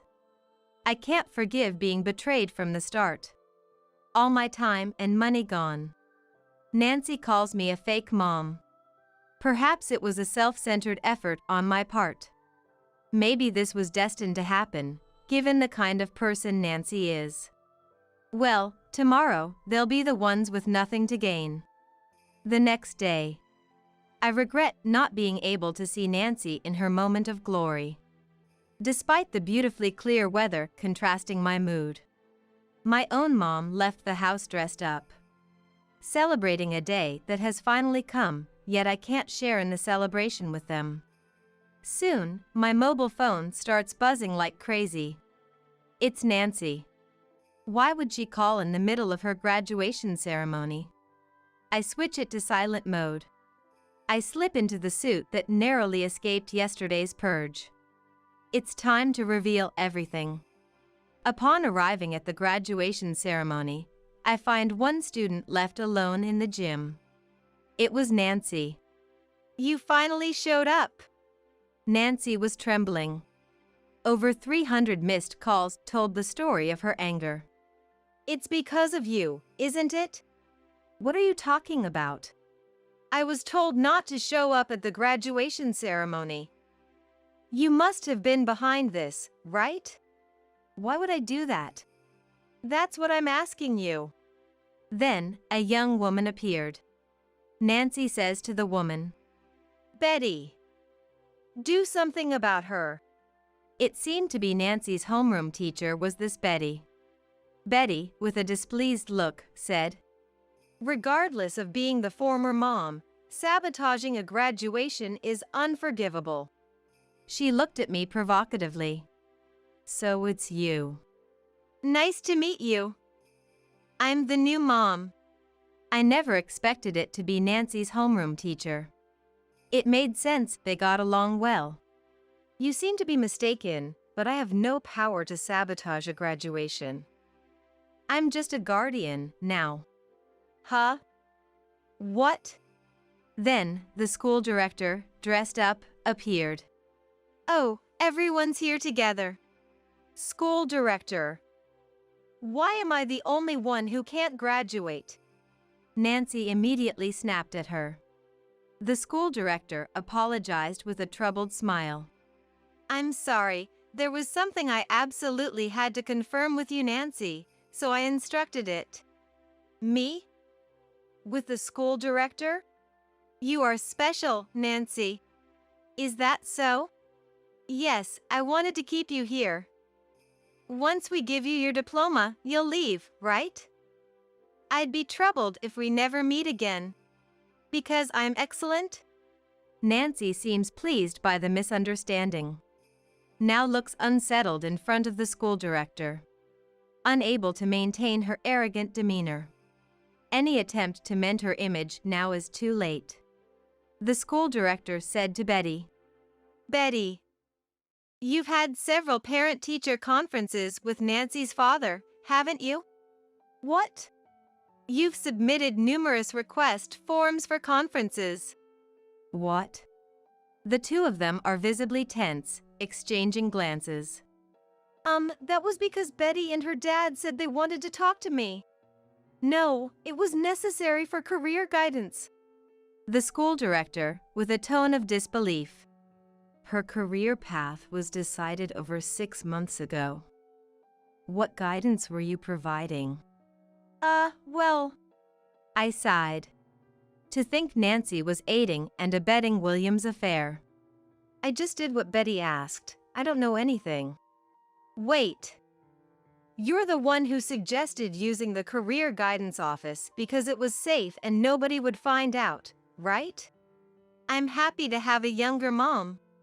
She was just saying that the other day, and now this parent-child squabble. Then, William approached. He seemed to have been hiding in a corner of the parents' area. Now, let's calm down. Leave this to me, I'll handle it. It's hard to imagine what William can do, considering how eager he seems to step in. School director. My remarriage to Betty has nothing to do with Nancy's graduation. We've paid our tuition in full. Please give Nancy her diploma already. The school director listens silently to William's plea. School director? Are you listening? William, don't you recognize me? I suppose it's understandable since you haven't seen me since Nancy was little. What? It's a shame, really. I had a graduation gift prepared and was looking forward to it. Besides, it wasn't William who managed the household finances to pay for the tuition, was it? Wait, mother-in-law. Yes. The school director is my mom. You're kidding. You kept this a secret? I wanted to ensure all students were treated equally, so I planned to explain everything after graduation. Everyone is visibly shocked. Nancy seems unable to believe that the school director, who she's been seeing all this time, was her grandmother. Grandma? Really? Yes. Then why? Why would you interfere with your granddaughter's graduation? Oh, you haven't come to me since you were little, and now you want to be my granddaughter when it suits you? But we're not related by blood. Indeed. But then, who desperately took care of raising Nancy? That was her own doing, wasn't it? I didn't ask for it. Nancy turns her anger towards me. Besides, I said it's enough if Dad is the guardian. Why are you even here? Seems like she's forgotten about the insistent calls that summoned me here. That's rather convenient forgetfulness. I'm not a guardian. What? I'm succeeding my mom and will become the school director from the next academic year. We agreed to announce it after your successful graduation. What? What? Nancy, William, and Betty all wear faces of astonishment. Understand? I have a responsibility in this matter. Hey! I wasn't informed about this. I tried to talk to you, but you didn't listen, William. Oh. Normally, I wouldn't interfere with a guardian's affair, but when school staff are involved, staying silent would be wrong, wouldn't it? I turned to a pale-faced Betty. For engaging in behaviors unbefitting a teacher, such as making marriage promises with a married guardian, obsessively sending messages and calling, engaging in inappropriate physical relationships, and giving special treatment to a student, you are dismissed from your position effective today. You knew all about it? Yes. That can't be. Make sure to keep up with the mortgage payments that I've been making. No. I can't do that. And expect a claim for compensation from the divorce proceedings. If I had known you were the future school director's wife, I wouldn't have promised to marry. It's too late for such excuses. My discarded belongings won't come back, nor will it erase the evidence of the affair. You'll be fine. You'll find a new job soon. Let's get through this together, William said as he hugged the pale-faced homeroom teacher's shoulders. She brushed it off with her hand in annoyance. Don't touch me. What are you going to do about this? After saying that, I held my head. I shouldn't have taken the affair lightly. My life is ruined because of you and your daughter. I wonder what the parties are saying. I am convinced that this teacher is unnecessary as the next school director. She's a horrible woman who messes with a student's dad, so we need to notify the nearby schools. So, what about my graduation? Nancy said, after a moment of thought. Nancy, you've played a part in this, but the main culprits have been dealt with.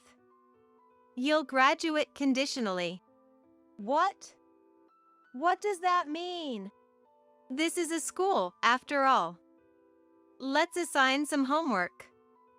Write a reflection paper, 20 pages each. What? Are you serious? Nancy, who dislikes language arts class, makes a face as if she's hit rock bottom. Given Nancy's personality, reflection and apology won't come easily. Make sure you do your best not to repeat the year. If that happens, don't worry, I'll be there to guide you as the school director. What? Don't get too full of yourself. Enough! First, we need to teach you how to speak properly. What? Your response? Yes. William, who had been silently observing the situation, suddenly changed his demeanor. I'm sorry for not considering Susan's feelings. But keeping the next school director a secret wasn't right. If I knew how impressive that was, I would have been nicer. I responded with a look of disdain. Make sure you pay the compensation from the divorce proceedings soon. What? Though it was brief, I enjoyed our little pretend play. What? Now, parents, please leave. My voice echoed in the silent gymnasium. I wish the new family of three the best in their continued pretend play. 3 days later, I received their reflection papers. First was William's. It seemed like he picked up some generic text from the internet, full of copy and paste, shallow and repetitive apologies. Even an unaware AI could write better. No real reflection was evident. Should I accept it just because he submitted it for Nancy's sake? No, I want my time back for having read it. Rejected. Then, Nancy's. It was full of how pitiable she was and her grievances against me. With no sign of reflection. She complained about the difficulties with laundry and meals, resentful of the life she lost. I had cared for the family from dawn till dusk, enabling their comfortable lives. Indeed, they're reaping what they sowed. There was no reflection paper submitted by Betty. It seems she woke up to reality, decided against marrying into such a situation, and fled. With their new mom gone and both of them lacking basic household skills, I wonder how they'll manage to live. But that's not my concern. It's a good opportunity for them to learn self-sufficiency. However, if they continue to see me as the villain, they'll never make progress. I'm no longer a mom, and even if Nancy doesn't think so, she is a child I raised with love for 15 years. I couldn't truly deny her graduation, but before she steps into society, it's time to straighten out her twisted character. After school every day, she'll come to the school director's office for supplementary lessons on general knowledge. She'll also help with clerical work. Her reflection paper, in its current state, can't be accepted, so she'll take her time to correct it. Maybe after a year of hard work, she'll turn out to be a decent person. That depends on Nancy. I'm ready to support her for years if necessary. I never had my own children, but I've had the role of overseeing and graduating many students. This responsibility will continue for years to come. There are all kinds of students and guardians, each with their own family situations. Not all students come from privileged backgrounds. I'm prepared to grow alongside them, doing my best.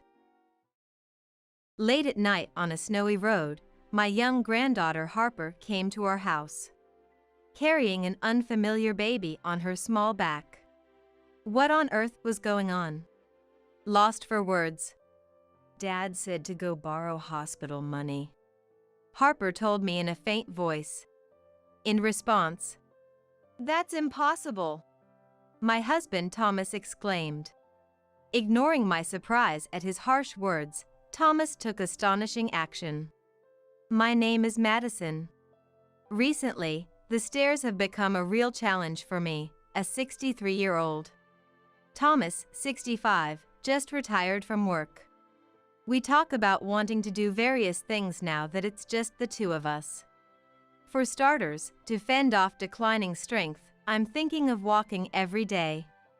Fortunately, we're in a bit of the countryside here, with few cars and people, and the air is fresh. It's the perfect place for a walk. I thought retirement life might be lonely, but it's not really. That's because my daughter Lily's family lives nearby. Lily is 35 and a mom to one child. My granddaughter Harper, just turned into a first grader at 6 years old, is absolutely adorable.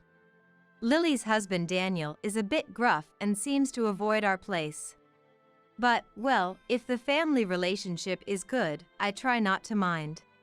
Lily and her husband have Lily as the breadwinner working hard, with Daniel being a house husband. I'm proud of my daughter, but I worry it might be too much for her. If it were Lily as the housewife, I'd want to help in any way I can, but with Daniel, it's not so easy. Too much meddling might be seen as annoying. And yet, doing nothing and just leaving them be makes me feel uneasy about the right distance. Then, one day, something unsettling happened. Returning from shopping, I found Harper in front of the house unexpectedly. It's not too far for a child to walk from Lily's home to ours, but it's a fair distance. Moreover, Harper was carrying her school backpack. Wearing a backpack too big for her small first-grade self, Harper had come over after school. And it was on a hot day just before the summer break. "Well, Harper, what's wrong?" "Dad said I couldn't go into the house, so I came here." "What?" Confused about what was going on, but seeing Harper's pale face, I quickly let her inside to cool down. Thomas had gone out when I went shopping, so no one was home. I wonder how long she had been here. Harper drank the cold juice I offered her in one go. "Mom is at work, but why did Dad say you couldn't go inside?" "I don't know, but he said it's because he's busy." "Huh? Too busy to let her into her own house?" That's absurd. And to lock her out in such scorching heat. Anger welled up inside me. "Once you're feeling better, let's go back together with Grandma. I'll talk to Dad." I've been holding back because he's my daughter's husband, but this is simply unacceptable. This is something that can't be kept silent. Harper nodded, and as we headed home, the front door suddenly opened before we could ring the doorbell. "Bye then," said a strange woman, waving as she left. Who was that? Surprised by the sudden event, Harper and I watched the woman walk away. Rushing into the entrance, I found Daniel with a shocked expression. "Daniel, you locked Harper out, and then what? You had a woman over while Lily was away?" Furious at me, Daniel frowned. "What?" And he grumpily responded. "Don't just come here and start accusing me of nonsense. That was just a sales lady. I told her we didn't need a water purifier, but she was persistent, so I was just getting rid of her." "A sales lady?" "Yes," said Daniel, turning his back. "Then why lock Harper out because you were busy?" "Oh, I was in the middle of something I couldn't step away from. Lily asked me to fix a shelf, but it was bad timing, and I was tied up." "Hey, Harper," said Daniel, calling Harper over. Harper trembled. "Kid, I told you to wait, didn't I? Why didn't you wait instead of going over there?" "I did wait, but it was too hot, and you never let me in." "If I said wait, you should wait. Don't make things difficult. Hey!" I couldn't stay silent, seeing Harper scared by the harsh words. "But..." "Don't start with me, Madison. I'm the one raising Harper. I'd appreciate it if you didn't interfere with how we raise our child." He glared at me. Indeed, as a grandmother, I remembered not wanting outsiders to meddle in my parenting. Being told not to interfere by someone with parenting experience left me speechless. "Thank you, Grandma," said Harper, waving goodbye, which made me feel melancholy. My concerns about whether everything was truly okay proved correct. Similar incidents happened repeatedly afterward. I couldn't stay silent and contacted Lily, but Daniel takes care of the house, allowing me to focus on my work. We couldn't live without my job, so I'm grateful to Daniel. I trust him with child rearing, so please don't interfere. she scolded me in response. Taking a leap, I mentioned the woman leaving their house. Why worry? It must have been a salesperson. They target the countryside thinking there are more elderly people around here. They're persistent even though we've said no multiple times. She seemed unconcerned. Yet, a noticeable change occurred in Lily's home. As summer break began, Harper's visits to our house became more frequent. "Dad says to stay outside, or he'll skip meals for me." What? It seems that when Lily was away on business trips, Daniel would lock Harper out. It's not feasible to spend every day at a friend's house during summer break. Nor is it realistic to kill time in the park due to the excessive heat. No lunch and no dinner if she disobeys. That's too cruel. I couldn't help but exclaim in anger. I can't stand it anymore. Grandma will talk to Dad and Mom for you. I clenched my fist, ready to lecture them. "Please don't." Harper quickly intervened. "If you do that, Dad will get in a bad mood again. And Mom is busy with work. It'll just cause more trouble." Could this really be the words of a first grader? To worry so much about their parents' feelings at such an age. It's heartbreaking. I decided to have a serious talk with Lily. But when I tried calling, she was too busy to speak. What to do? As summer ended and autumn passed, the cold season arrived swiftly. I wonder how they're doing. Staring out at the falling snow from inside my house, I muttered to myself. Harper, now 7, had suddenly stopped coming by. Their absence was worrying in its own way. And there was no way to contact Lily at all. Even if they thought it a nuisance, perhaps I should visit their house. With that thought, I gazed aimlessly outside. What? Surprised by what I saw, I hurriedly dashed outside. "What's going on?" Thomas's puzzled voice went unheard as I forgot to even put on my coat and rushed out. Harper? There stood Harper, in front of the house. Despite the snow brightening the night, it was nearly midnight, about to change dates. No time for a school-aged child to roam. Yet there he stood, shivering in the cold, even with a coat. Could he have walked from their house in this snow?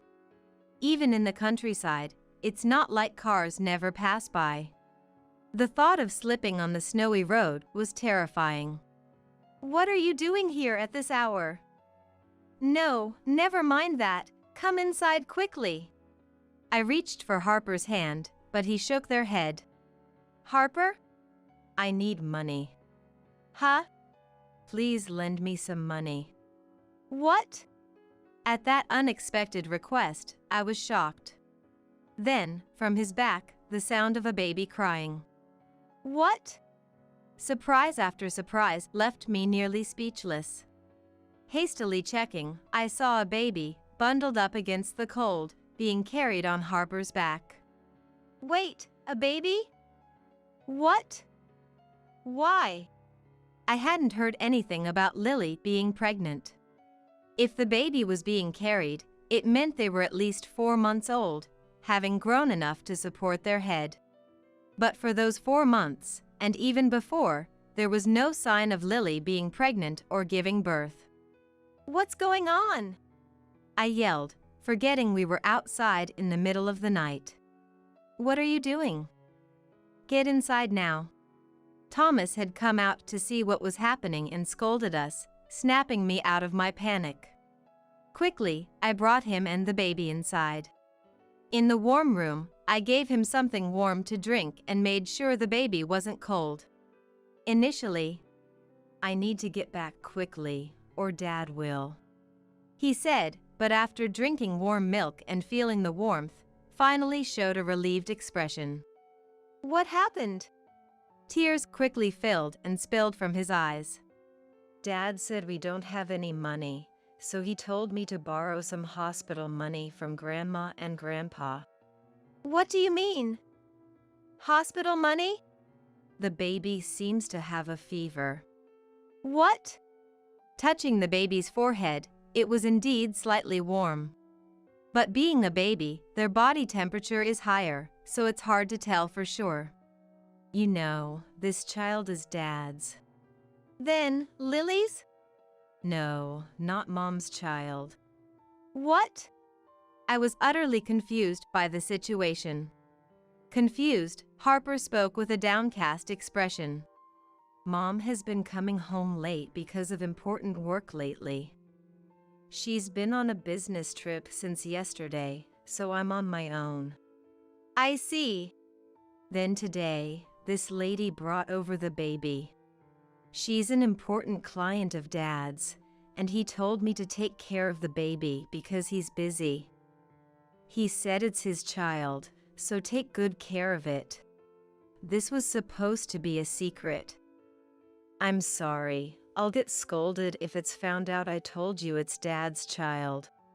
Exhausted from shouting, I let out a defeated sigh. What is going on? So, I told Dad the baby seemed in pain, and he and the lady said to take the baby to the hospital.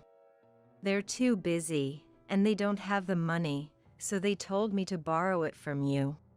Were you kicked out after saying that? Yeah. Daniel is the worst. I couldn't help but shout. Grandma ended up shouting for Harper. Calm down. Thomas scolded me. Then, Harper turned to Thomas, my husband, and Harper's grandfather. Harper finds the usually taciturn Thomas a bit intimidating. Well, he does seem grumpy all the time. But Harper, trying their best, hesitantly asked Thomas, "Grandpa, please, can you lend us the money for the baby's hospital bill?" Tears welling up in their eyes. Thomas, can't you make a kinder face, I thought, but then. That's impossible. He barked. Why speak in such a manner? Unable to hold back any longer, Harper burst into tears. Yet, the baby looks in pain, please. She bravely continued. At this point, it doesn't matter whose child the baby is. Just as I was about to say something to Thomas, thinking we couldn't abandon Harper and the baby. Call a taxi. Thomas spoke up before I could. What? Don't dawdle, do it now. Yes. I hurriedly called a taxi, and following Thomas's instructions, I took them to the pediatric emergency department. I won't lend money, but you, a child, don't need to go to the hospital. An old hand at child rearing like your grandma will take you, so rest assured. And I'm going to prepare a bath now, Harper. You go warm up in the bath, got it? Thomas declared with an authoritative tone. Both Harper and I could only nod in agreement. Upon arrival at the hospital, the baby was seen immediately. The doctor suggested the fever might be due to the cold. We were advised to keep the baby calm and received some medicine for the baby. Since the baby's identity was unknown, we couldn't use health insurance. The doctor was also surprised. We ended up paying a considerable amount. Normally, the cost for a baby's medical consultation and medication would be very low in this area. Is that more on Daniel saying he doesn't even have that? I'll make him pay later. My anger grew even more. By the time we got home, it was already past midnight, and Harper, who had been waiting up with Thomas, had fallen asleep. When I returned with the baby, Harper woke up in a panic. "How's the baby?" she asked. Worrying about others even in such a situation, what a kind child. I couldn't help but tear up. So, Thomas, instead of looking so grumpy, show a smile and reassure them. But, surprisingly, Harper hugged the serious-faced Thomas. Looking on in astonishment, I saw Harper smiling. Grandpa, the baby's okay. That's good, right? You were worried. Fool, why would I worry about someone else's baby? But you were worried. You kept asking if I was cold or hungry, or if you should read me a storybook. You cared a lot. There's no such person like me. Harper innocently reported Thomas's behavior. Oh, that was you, I said, laughing, which made Thomas look even grumpier, though his cheeks relaxed. The next day, Thomas acted before I could. He first called Lily. What, Dad? I'm busy at work right now. Come home right now. You idiot. He shouted and hung up the phone. Then he made another call. What is it, Thomas? Did Harper go to your place okay? How's the baby? Daniel answered, sounding groggy.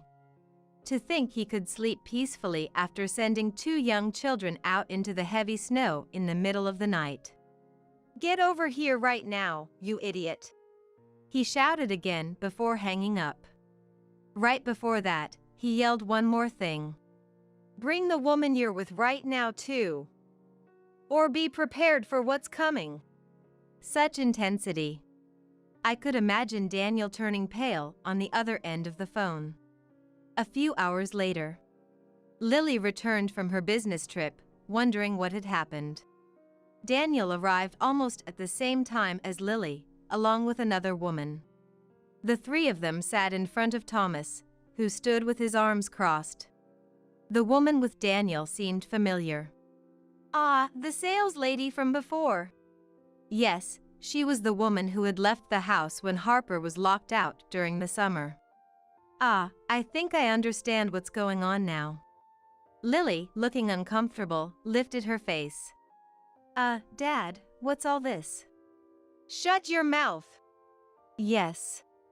Lily knew when Thomas was angry, he was really angry. And straightened up at his word. Why am I here? Daniel, still unfamiliar with how intimidating Thomas could be, asked reluctantly.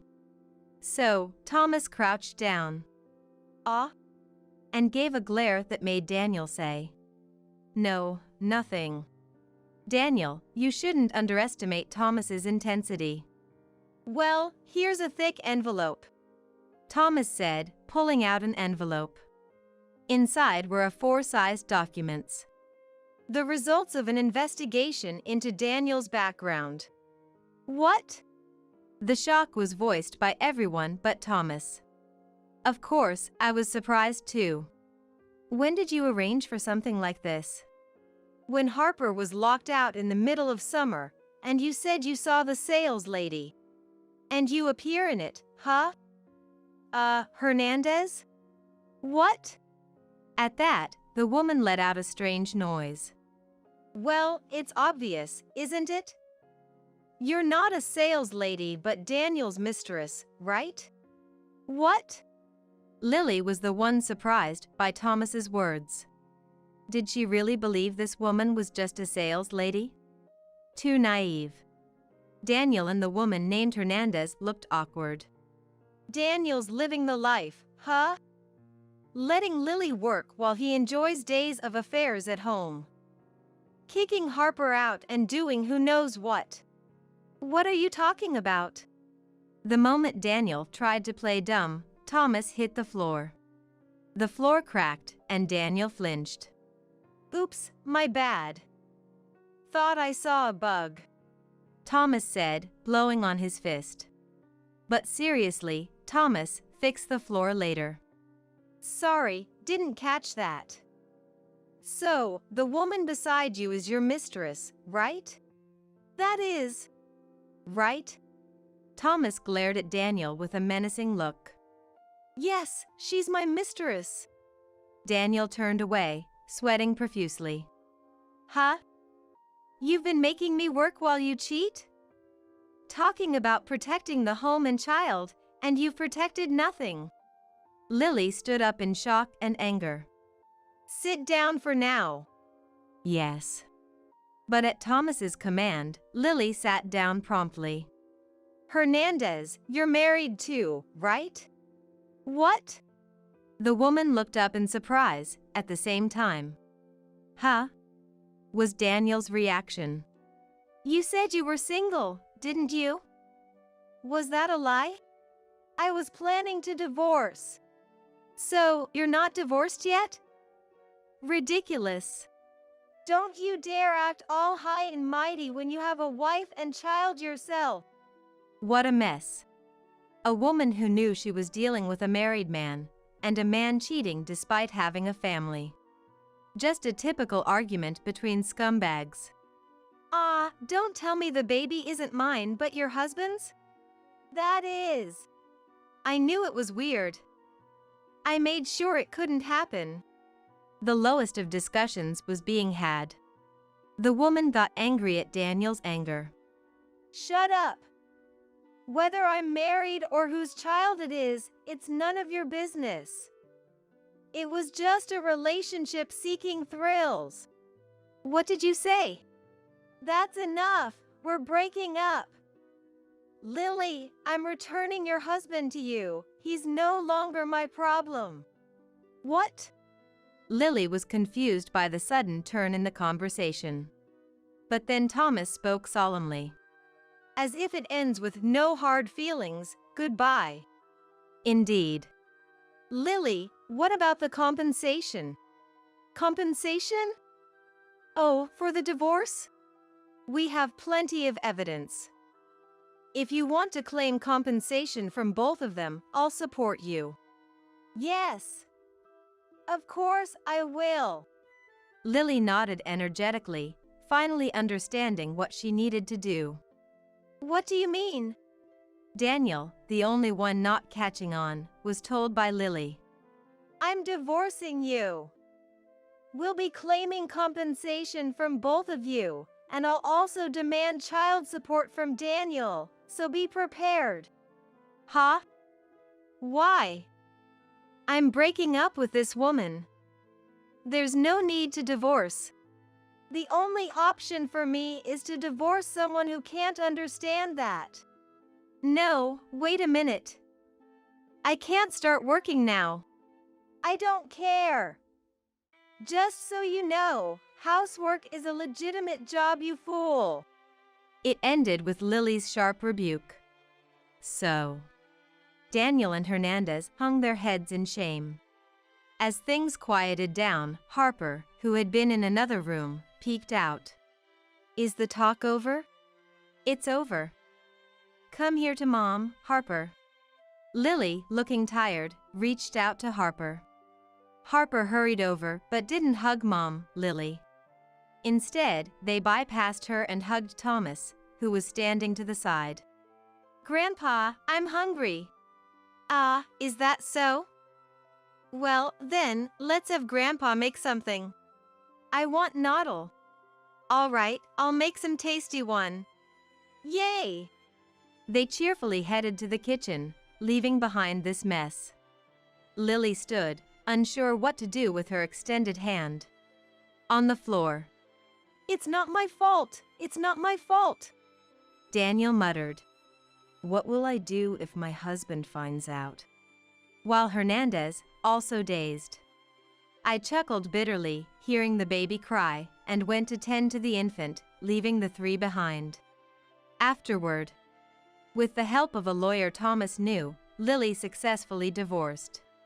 Naturally, Lily retained custody of Harper, and a lump sum for compensation and child support was agreed upon.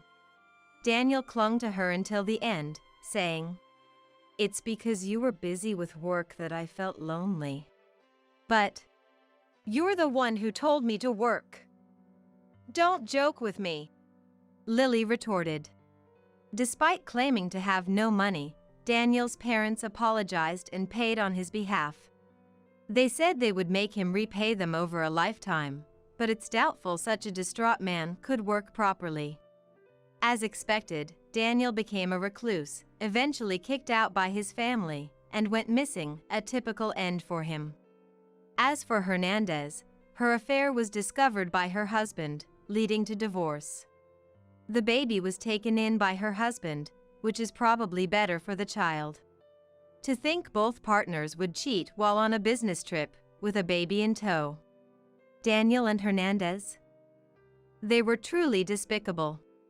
As for Lily, after a stern lecture from Thomas, she reflected deeply. "I'll face my child properly," she declared firmly, so the future should be okay. But being a single mother will be tough, so she decided to live with us. Supporting Harper's upbringing will become our responsibility until they're grown. While thinking about the challenges of child rearing, I was actually looking forward to it. Life needs some excitement, I thought, looking at Thomas playing Othello with Harper, his face slack with enjoyment. Thomas is always gruff with Lily and me, but this incident revealed his tender side towards Harper. Even after years of marriage, there are still new sides to discover in one's partner, I thought, watching him with a smile.